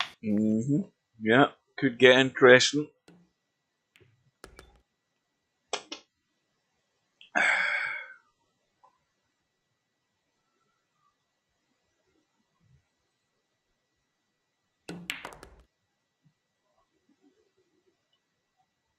Now, I haven't heard anybody giving me any complaints from YouTube saying it's not working for them and it's working for others, so it may well have been fixed. And I presume the stream quality is good and acceptable, no complaints. I'm wondering why everybody just doesn't use Twitch. I'm wondering why some people use YouTube. Is there some advantage, or do you guys like it better? Or, I mean, what? I would think that Twitch would be the optimal experience. Am I wrong about that? Twitch, for the guys to watch Twitch, the guys on Twitch get to see a shot about a second sooner than the guys on YouTube. Sometimes a bit longer than that. Yeah, I'm just asking why people are using YouTube instead of Twitch. There must be some reason. Well, the obvious reason, though, it would be that that's where they registered initially to watch, or to be on YouTube, or whether it's just to watch the stream. And then, everybody's got a Facebook account, and everybody watches YouTube and has a Google account. Yeah. And, so I mean, it's like you really could use either one. I'm just wondering why people have preferences. Yeah, well, it's also there's a couple of reasons. First of all, they're on YouTube and can't be bothered going to Twitch. Secondly, there's a good reason for having YouTube and Twitch, and that is if one of them goes down for whatever reason on restream, then you can always bail out and go to the alternative. I understand all that. That's not what I'm asking, though. Yeah, I'm just asking why people are using YouTube rather than Twitch. Well, I'm sure they'll tell you soon enough. Sylvia says she just uses YouTube a lot. Yeah, I mean, I see. I'll be honest with you. I'm completely YouTube. I don't use Twitch at all. Other than I use Twitch for one thing. Yeah, but this is the only thing I use Twitch for. Yeah, I don't go onto Twitch to troll through gaming channels or anything. This shot is tricky. He's too high on the cue ball. You got to get lower on the cue ball than this. Yeah, it's just killed the pace there. It's not bad. I mean, that wasn't terrible, but it's like you're really trying to force that through. You use a lot of English to check it, and you're trying to force the cue ball through. Topspin just kills you off the rail. It's not bad, but it's a bedhead cut, and now he's way inside the 6. Yeah, he just, he lost the cue ball to the wrong side. Interchange X says brand loyalty. Brand loyalty, yeah. That's there's a lot to that statement. I know, and just to expand a bit on the Twitch thing, Steve. The reason that the reason that I'm more against Twitch is because of their monetization policy.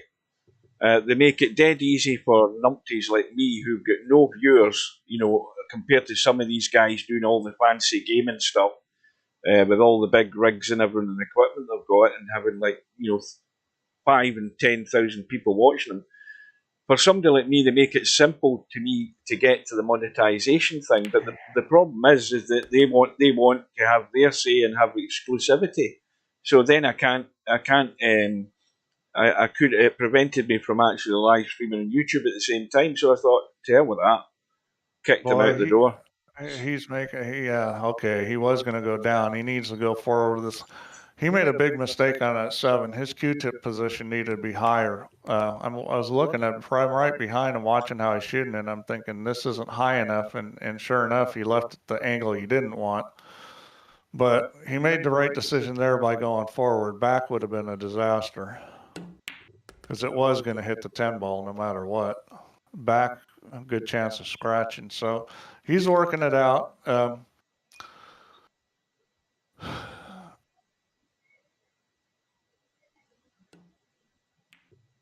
Again, yeah, well, he preserves his lead. Talking about monetization, YouTube's gone to nothing but tons of commercials. I may get YouTube TV just because I may get rid of my cable, and I watch a lot of YouTube too, but they've decided to play a bajillion commercials. Google's decided they want to make money, and YouTube is no longer really very free. If you're going to watch free streams, you're going to watch tons of commercials. I have to admit, I don't see a lot of ads, and in fact, half the time the on YouTube. Yeah, are you kidding me? Yeah, half the time the ads come up if there is one, because it lasts about 2 seconds, and then you hit the button, and that's you. That's the ad gone. Oh, no, you're not. You haven't been watching a lot of YouTube lately. Sometimes they put back-to-back commercials that are 12 to 15 seconds each with no skip on them. Well, I don't. I'm watching different stuff from you, Steve. I must be, because I'm not getting a lot of commercials. I'm getting tons of them. Well, don't forget, it's all they're checking your viewing habits, so they're going to feed you crap because they think you want to watch it. No ads on YouTube. I'll have to take a look at that. I may buy YouTube TV anyways because I'm thinking of getting rid of the cable. And I've got various stuff to stop a lot of ads coming up as well, so I don't see very many at all. The occasional one, and that's it. But I don't complain about it because it's not a hassle. Just let it run 2 seconds, and then the little pop-up comes up and says, "Ask you to kill it." You just kill it, and it's gone. Well, he should get out here, but will he? I mean, this is really pretty straightforward. But those balls out there, like the 9 and 7, or and the 5. You get funny on those, and all of a sudden it's not easy. He's perfect on this 5. He's just going to leave a little angle on the 6. Needs to get good on the 7, and if he does that, if he gets good on the 7, he should be out here for sure. Well, this is. I'm just wondering if anybody in on all these other countries, are you guys cutting the cable? Because it certainly got to the point where in the U.S. it's feasible to get rid of cable. And he's gotten a little funny on it. He didn't get where he wanted to, and that was a danger. So he's got to go to the other side of this 8 ball now. Yeah, he'll probably just leave it long. And he's going to shoot the 8 up in the corner.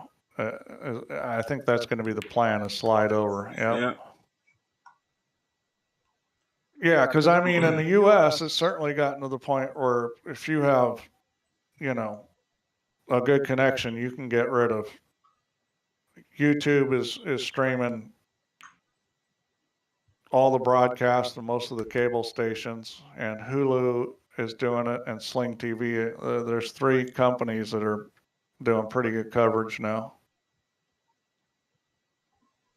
But we got people. I know people with cable bills that are $300 a month. Yeah, well, I don't watch TV at all. I only watch it when I'm actually eating. If I'm having a coffee or something, and I'm not sat in front of the PC, I have the TV on. It'll be on generally on the news channel, and then it goes off. Very little TV. congrats to Larry there for working that out. So Hairpig and Larry, Hairpig worked out the last rack.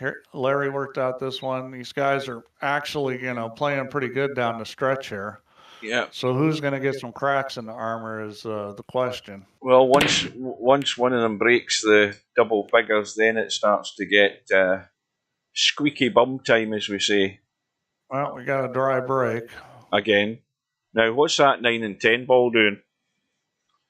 They're not doing anything. Nothing good. No. The 9 ball does go, though, so, I mean, he's just going to shoot this one, then play the 2-4 combo. That would be the smart thing to do here. I'm sure that's what he's going to do. He can just roll this one ball. Position's automatic as long as he doesn't hit it too hard. Well, Albinario says he only has streaming. That's... Oh, dear. Oh, he undercut it. And that's starting to happen a lot here too. I mean, it's possible to do everything with just streaming now. Yeah, you try and convince the BBC that's the way to go. They still want £155 off us every year for the license for something that I don't regularly watch.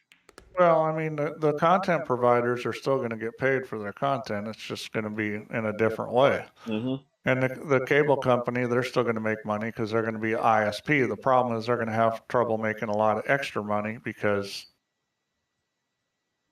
people are going to go start streaming and they don't need the cable company to provide content then. So the cable company is the one that's going to really suffer in this trend to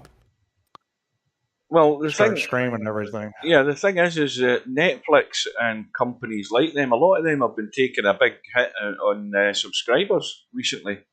That was in the news. Netflix had some intrinsic issues in how they were doing it, and then the big thing for Netflix is the stock price is going way down because they're not doing this and that. Well, you got to understand that their stock price was inflated based on the fact that they did have so many subscribers, and it went down because that rate of increase was going down. Mm-hmm. And the reason why it was going down is because they have competition now. Yeah. I mean, you've got Amazon, you've got Hulu, you've got YouTube TV, you've got all these, more Amazon and Hulu, and then you've got like Disney Channel and all this. There's a lot of options for content. So, well, that's where the big growth is going to be. That's how it's going to be. Everybody's going to end up just watching stuff online rather than having TVs or having a TV and watching it all online in the TV anyway. It's not like Netflix is going bankrupt or anything. It's just that their stock price took a hit because things weren't as great for them as they had been. But it's not like they're, going to be in financial trouble. Now, this could be a pivotal point in the match here because Larry's been trailing for a good spell and he's not been on level terms for quite a while. Well, Larry needs to get on this 8 good because he needs to get on the 9 good. And I'm not sure straight in is good. I would have not picked this angle if I could pick an angle. No, he's going inside English here. I probably would too. Inside a lot of top. And he hit it good. I mean, that wasn't a gimme shot. Well, it's always a question is where is he going to end up with the 10 ball? Well, the 10 ball is going to get shoved towards end rail. He needs to draw this ball to the side rail. The 10 ball is going to go. You just don't want to overhit this. You got to get it to the side rail though, because there is a scratch there if you don't. Well, that's what nice touch. He just bumped it. That was actually better in my shot. I like the way he played that because that was no chance of scratch.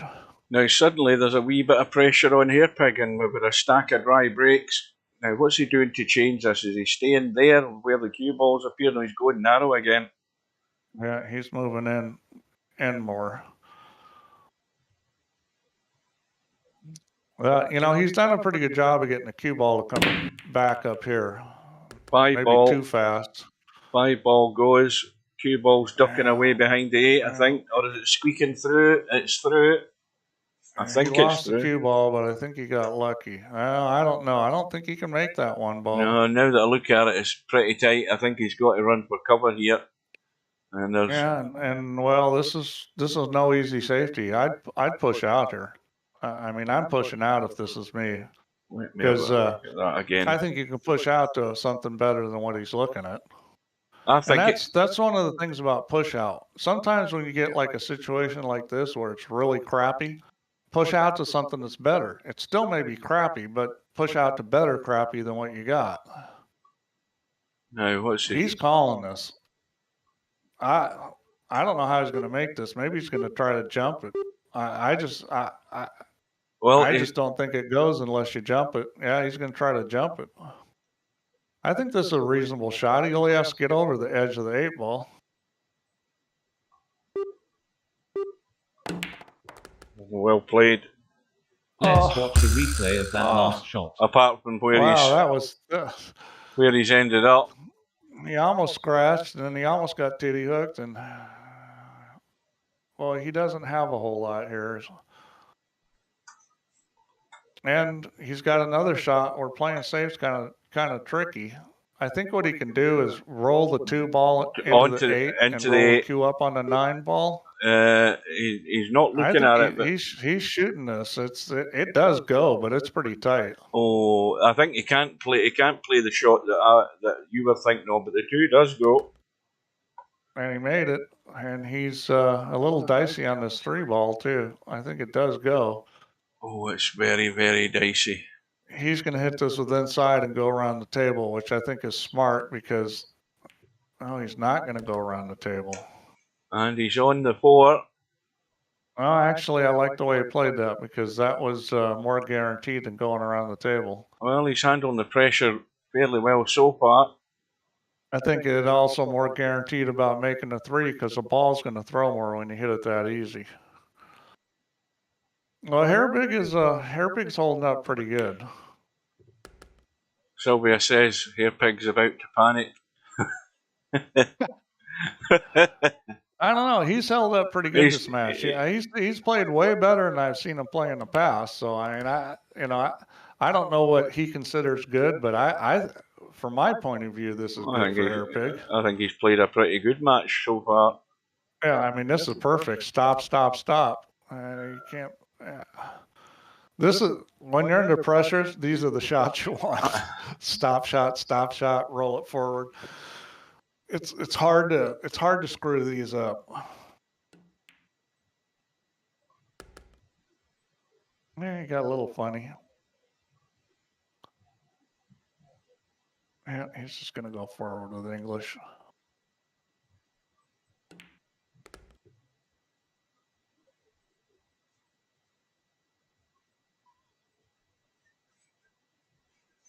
Well, what'd you call Hugh? First guy to double figures wins? No, well, this is where it starts to get a test of not just what's going on in the table. It's more what's going on in your head when it gets to this stage. You know, because now the breaks become very important. I don't think anybody's figured out the break in this match because there's been a lot of dry breaks. Yeah, something's dropped in. The 2 balls been kicked 2 balls. in. Well, it's a thin cut into the side, or it's a combo in the 9. I like the back cut on the 9 because he's heading round. He's heading round for the 3. You're going to run the 2 ball at the side rail. The 2 ball. I mean the cue ball. Oh, the cue ball.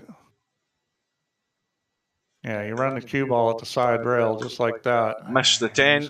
That's perfect. Pretty nigh perfect. Done there. Let's watch the replay of that last shot. So now this is where you want to use that little kill shot that Larry likes to use, and that we've seen. Who was it the other day that kept using this kill shot at the wrong time? Wasn't Larry, it's somebody else. But this is the time to hit this little kill shot. And if you want to get it to go sideways a little more, you put a little left English on it. Then it kind of catches and goes more. Well, he didn't hit that hard enough, did he? Well, it got there. That's the thing with that kind of shot. You can be pretty aggressive, especially if you're putting the inside on it, because it's going to check it when it hits the rail. No, he doesn't want to be potting this 5. I don't understand that at all, Steve. You know, he's been real moderate on his Q-tip positions. That needed to be down, and if you Yeah. really wanted to get it to pull back some, you need to put a little bit of right English on it. I wouldn't be anywhere near that 5-ball. And it's a real basic thing that I don't see very many players do, is if you want the cue ball to rack sharply, you need a little bit of reverse English on it, especially on this kind of slippery cloth. It's gone in, but where's he going? No man's land, is it? Oh, well, pretty much so. Well, this is taking an ugly turn very rapidly here. He can cut the 7 in the side, but it's Oh, I don't. the scratch is on in the corner if he does that. And what's he looking at? He's gonna play the bank shot, which might not be a bad idea if you let the cue ball run down, because you could get cover from the 8-ball if you miss it. So he should run the cue ball down table. Well, he hit it way harder. Oh, he might have to. Let's see. Well, Larry, I think, is he going to go for the bank? Well, see, if you're a Hairpig, you're having a celebration now because you just got to the table. It cracks me up. People, oh, that guy got lucky. I know he got a good roll. I'm not in a good spot, and I'm like, I'm the opposite. If I get to the table, I'm jumping for joy because well, the alternative is the guy running out. I've got it all wrong because I thought that was Hairpig at the table. No, this is Hairpig now, and he's going to shoot this. I mean, this is a very makeable bank. Nope. And you know, he's missed his bank. He missed this similar bank to that because he's not. There's two factors in the play there. One is that you're cutting to the right, which puts right English on the. You're cutting the ball to the left, which puts right English on the object ball, which holds it. Another thing is that the ball's close to the rail, which means it's going in with stun, which holds it up. So you've got to overcut that by a quarter ball. I mean, that wasn't close to going in there. So here we go again. Well, if Hairpig goes back and watches this stream, my advice is get Baird's book on banking, Baird on banking, because that book explains all that. And you know, I went to Derby the first year. I went to Derby, and I cashed in one pocket and cashed in 9-ball, and I didn't cash in banks. I got that book, and I went back and have cashed every year since in banks. That book helped me a lot. So again, it's still narrow. He's not really putting an awful lot of variance in this. Well, but, I mean, 3-ball. He's got a ball in. He's lost the cue ball. Now you can see the one, but what can he do from it? Let's have a look. I know. This is trying to figure out how to get safe here. This is a tricky little save. Well, I mean, you can roll on the 2. That's what he's going to try to do. That's tough. Now, that was a tough shot to get safe on there. What if he'd hit that a little bit harder and sort of banked the 1 back in amongst the 2 and 9 there and put the cue ball there and used those for cover? I think he could have played that. It was tough anyway. I thought the shot he was going to play was roll the 1 into the 9 and try to put the cue ball right on top of the 2, but he didn't do that. I mean, the shot he played was extremely difficult to get safe on. I would have thought about that for a while and maybe even pushed out. You know, as I was saying, is you always have the option to push out when you come to the table after the break, and you need to use that to your advantage. I mean, sometimes it's better to push out to something that you like a little better. Well, here's a test for Hairpig because he's got to avoid collisions here to come down and open up this 2-ball. One way to play it is run into the 8-ball just like that. You know, use it to slow the cue ball down. He's still got a shot, and that's good. You know, and this is just left English and run into the 8-ball again. You don't have to draw this or anything. You just hit this with left English and let the cue ball come out and bump the 8. Now he's going to draw this. See, I don't like going to draw for this. I would just hit this with left English and roll the ball. Now he's got a tricky one. Well, see, if he shot it the way I said, he would have hit the 8-ball and been in pretty straight on the 4, and it's easy to get on the 5. Now he's going to have to run into the 5. He's going to have to bump the 5 and hope he bumps it right. Yeah, that'll do. Well, he went back and forth. That was a good shot. That's excellent. Yeah. That was the right shot. That was better than bumping the 5. He did pull the right shot up that time. So hold the cue ball for the 7, and then 8 into the side, 9 into the bottom corner. Yeah, he may be able to go forward here. He may not be able to. The angle's funny. He's going to come back. That's perfect. And see, that's smart because he went back to the side rail there instead of trying to get the speed perfect. Just go back to the side rail. No. Yeah, he is out. Yeah, Hairpig is. He wants that angle where it's easy just to come right across. What's he done here? Is he straight? He's pretty straight. Yeah, this is where you draw back off the end rail. You don't mess with this. You just go all the way to the end rail and out. Yeah, well, he doesn't want to try to. Yeah, he's played it fine. That's like ideal. That. So again, Larry's on his tail, but he's one behind, and we're running out of racks. So here we go again. Every break now is pressure, especially for Larry. Yeah, well, they both played well this match. Wow. I mean, it's been a well contested match. Well, I don't think Larry could ask for anything better. He said 5 ball in the break, 2 ball thought of it going in, 1 ball into the side, 2 ball into the corner. Yeah. Up high enough for the 3 back into the side. You don't want to hit the 3 ball here. You need to make sure you don't hit that 3 ball. Yeah, I mean this is a pretty yeah. Well, he's done it. I wouldn't have done that because the 3 was already in a good place. It did go, yeah. Up and tied it up with the 8 ball or done. Once you start rolling the ball, it's like, I mean, he's fine, but why take that chance?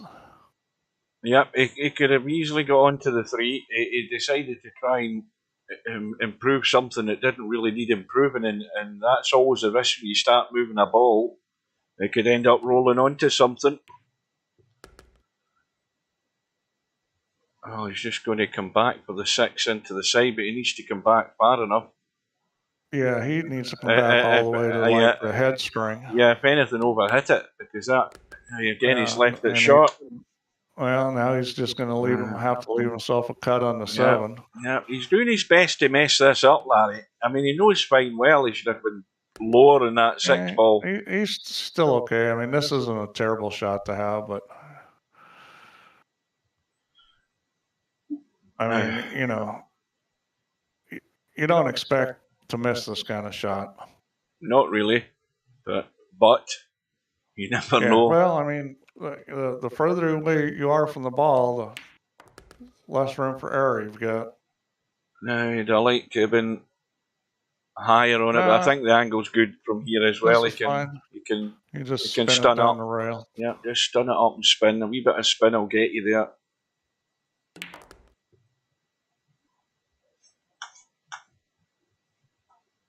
So now we're going to be at 11-11. Now this is a heck of a match, really. I mean, these guys have both played pretty good. Now it's a big switch to Hairpig, though. He's on his break. He's got to try and come up with something. Well, and it's he could have left the 10 ball a little easier than this. He left himself higher on the 9. That's that's not good, leaving yourself this. I mean, he's still probably going to make it, but the chance of winning just went down.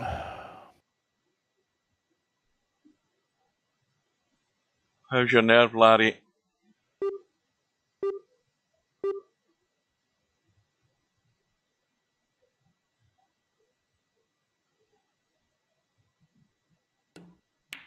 And it goes all square. Well, so he didn't blink there. It's looking like it's going to be a hill match. I mean, These guys have been, you know, Right. 9-9, 10-10, 11-11. Oh, Hairpig's doing the right thing. It's his break, and he's going to see a man about a dog or something, or get a drink or whatever. Yeah. Well, Quick, you know, quick reminder to the latecomers. This is the match that we're watching. Larry and Hairpig. We've got Brainpull out in Barker's to go ahead on Saturday morning UK time, 11:30 AM. I might be there. I might not be there. I'm not sure. And then we have Fantastic Mr. Fox. In fact, I might as well do a refresh in that case somebody's arranged their match. Let's have a quick check. Well, obviously that one's disappeared now because it's live. But that's the two matches that are left. But the Fantastic Mr. Fox Spectratron is next Tuesday. And I'll be there for that one, 8 PM, 3 PM Eastern, noon Pacific, and whatever else. yeah, I wouldn't be surprised if we got another match scheduled this weekend before the week's out. Don't worry if you're not there on Saturday.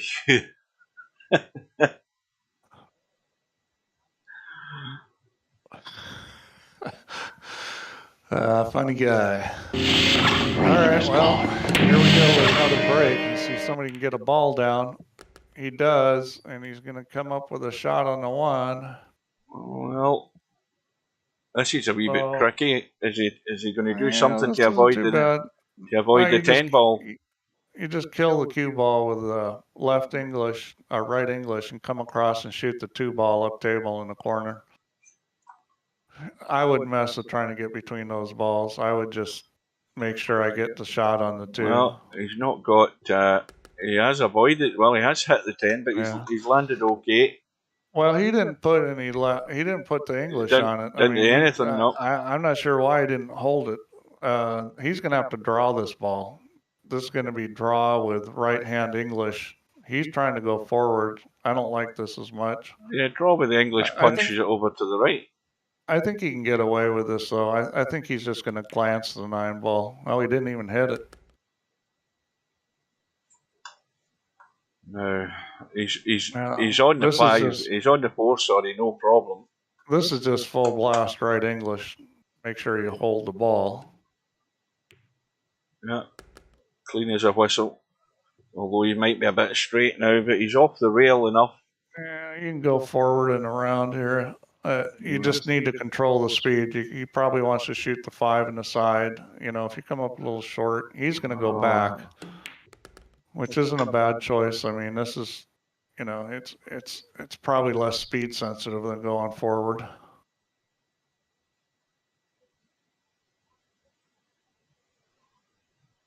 The 7 ball is a little bit of an issue. I think he can roll forward past it.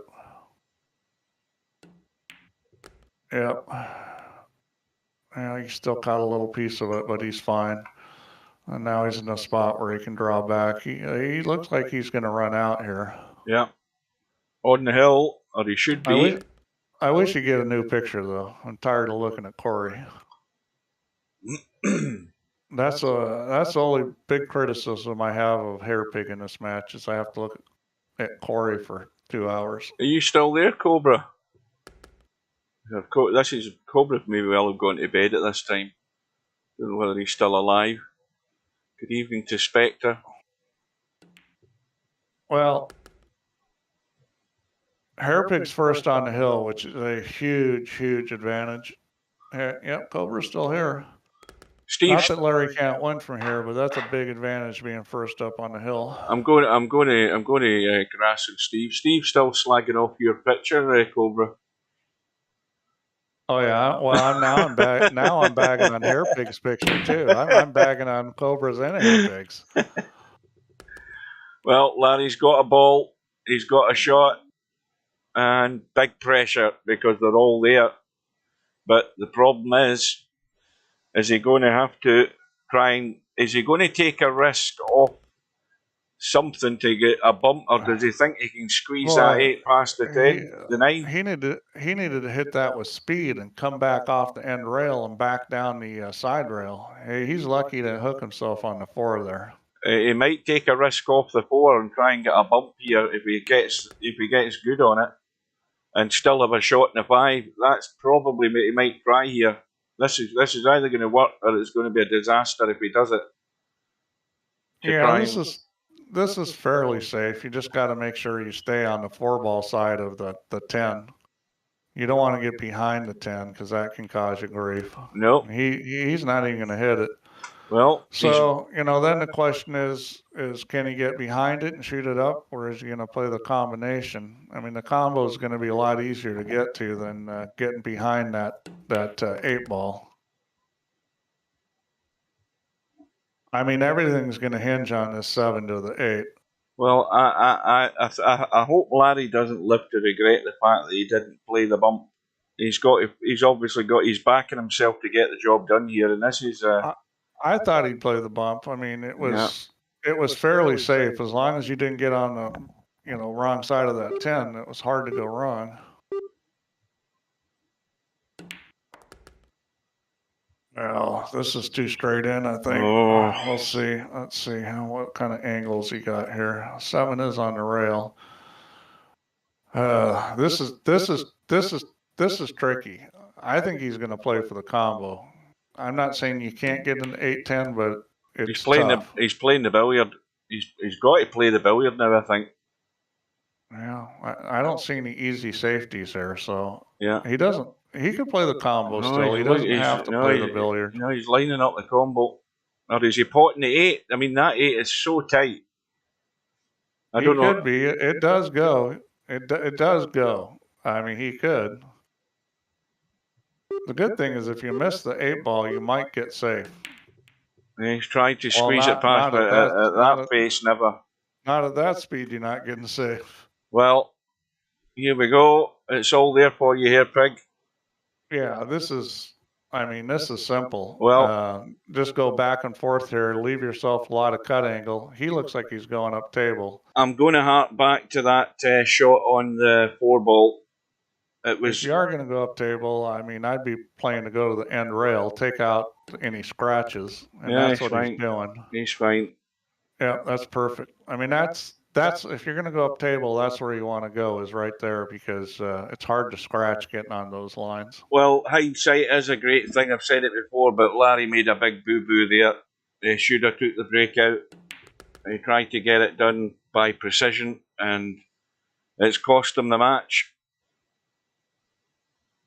And it's well done to Hairpig, because he's been pretty solid. Hairpig played pretty darn good. I mean, let's put it this way. There's going to be some people that have higher ratings than Hairpig that have just seen this and going to be like, I could lose to that guy.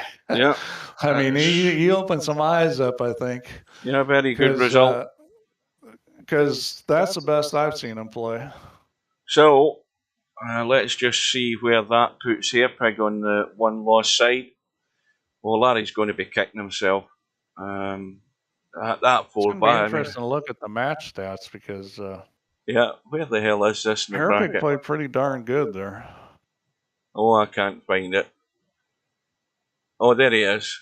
Right. Oh, good. Oh, well, that's why Sylvia's in watching. That's why Sylvia's doing a spying mission.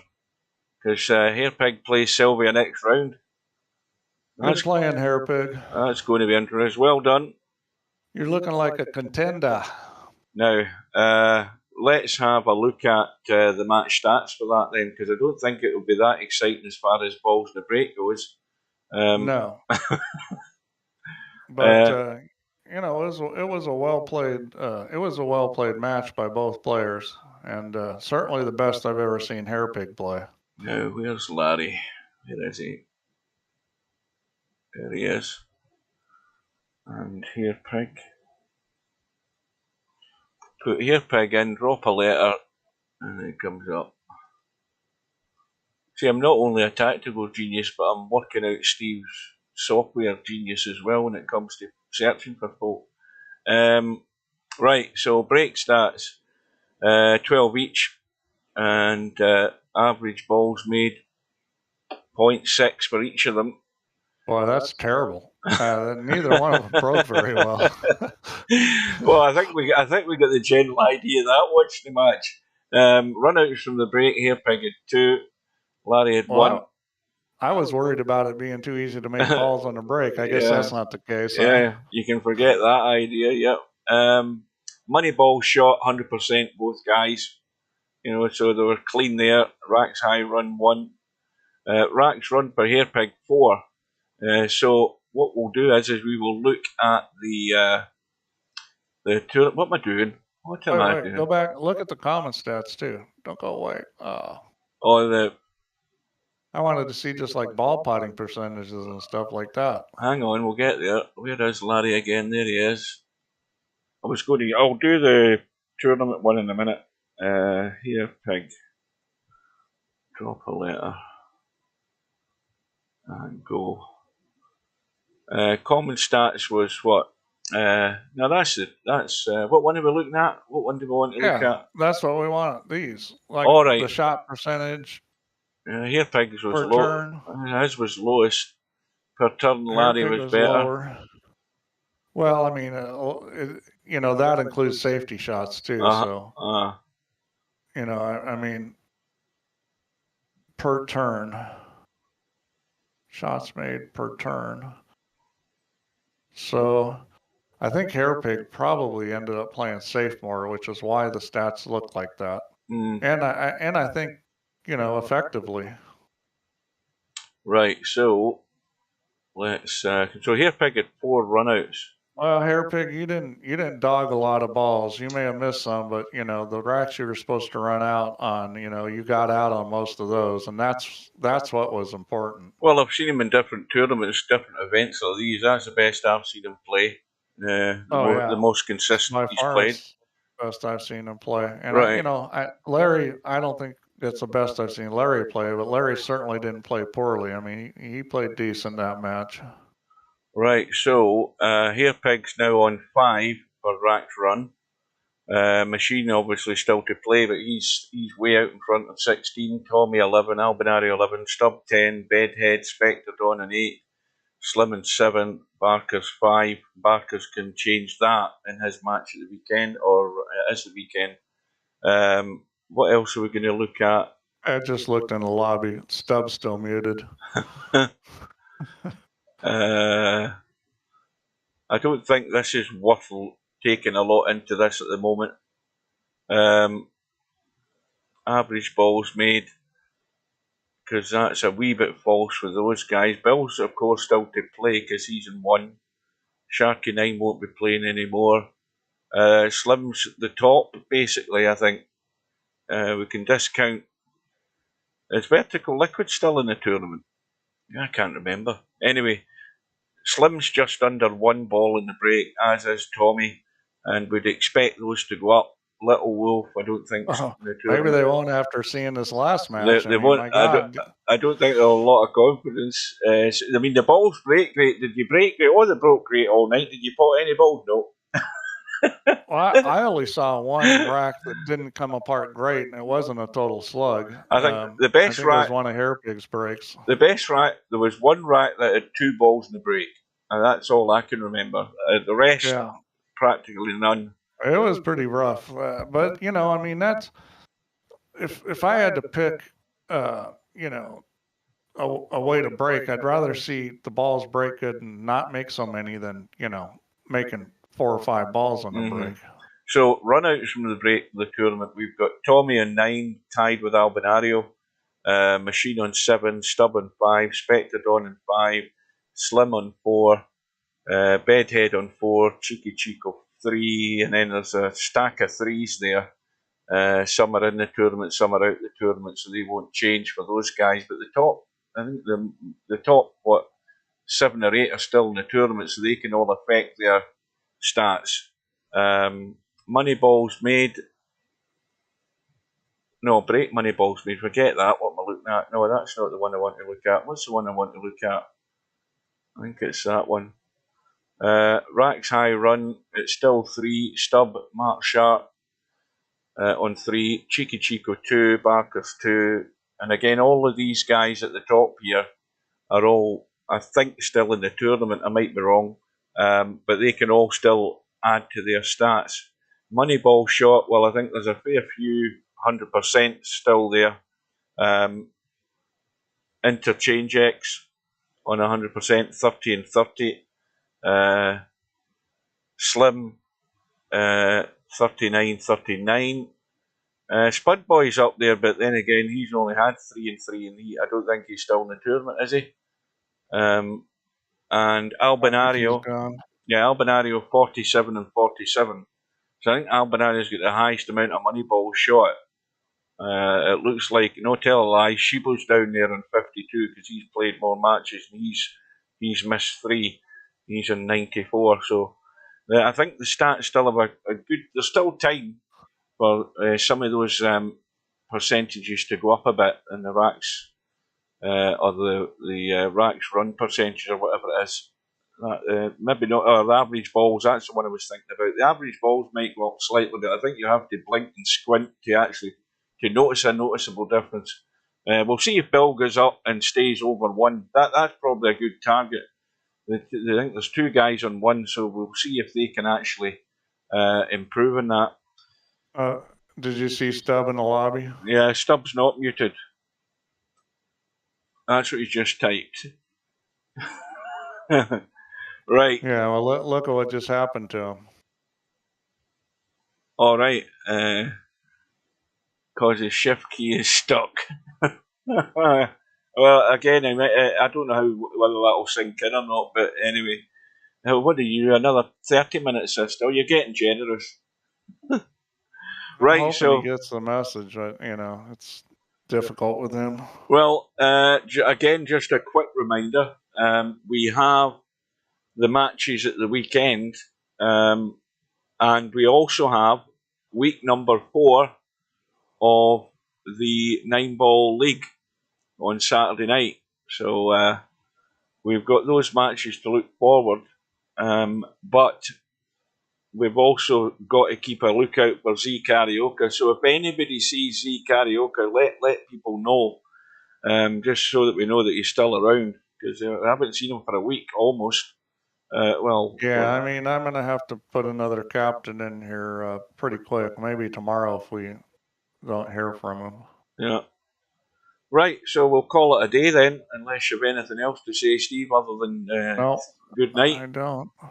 Right. I don't. Good night. Thanks, guys. So congratulations to Hairpig. You march on. Yep. Good playing, Hairpig. Good luck to Sylvia and Hairpig in the next match, and thanks all for watching. Take care, and we'll bid you good night. Good night. Good night, ladies. No bar, no pinball machines, no bowling alleys, just pool. Nothing else.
trouble with Scotland is that it's full of Scots.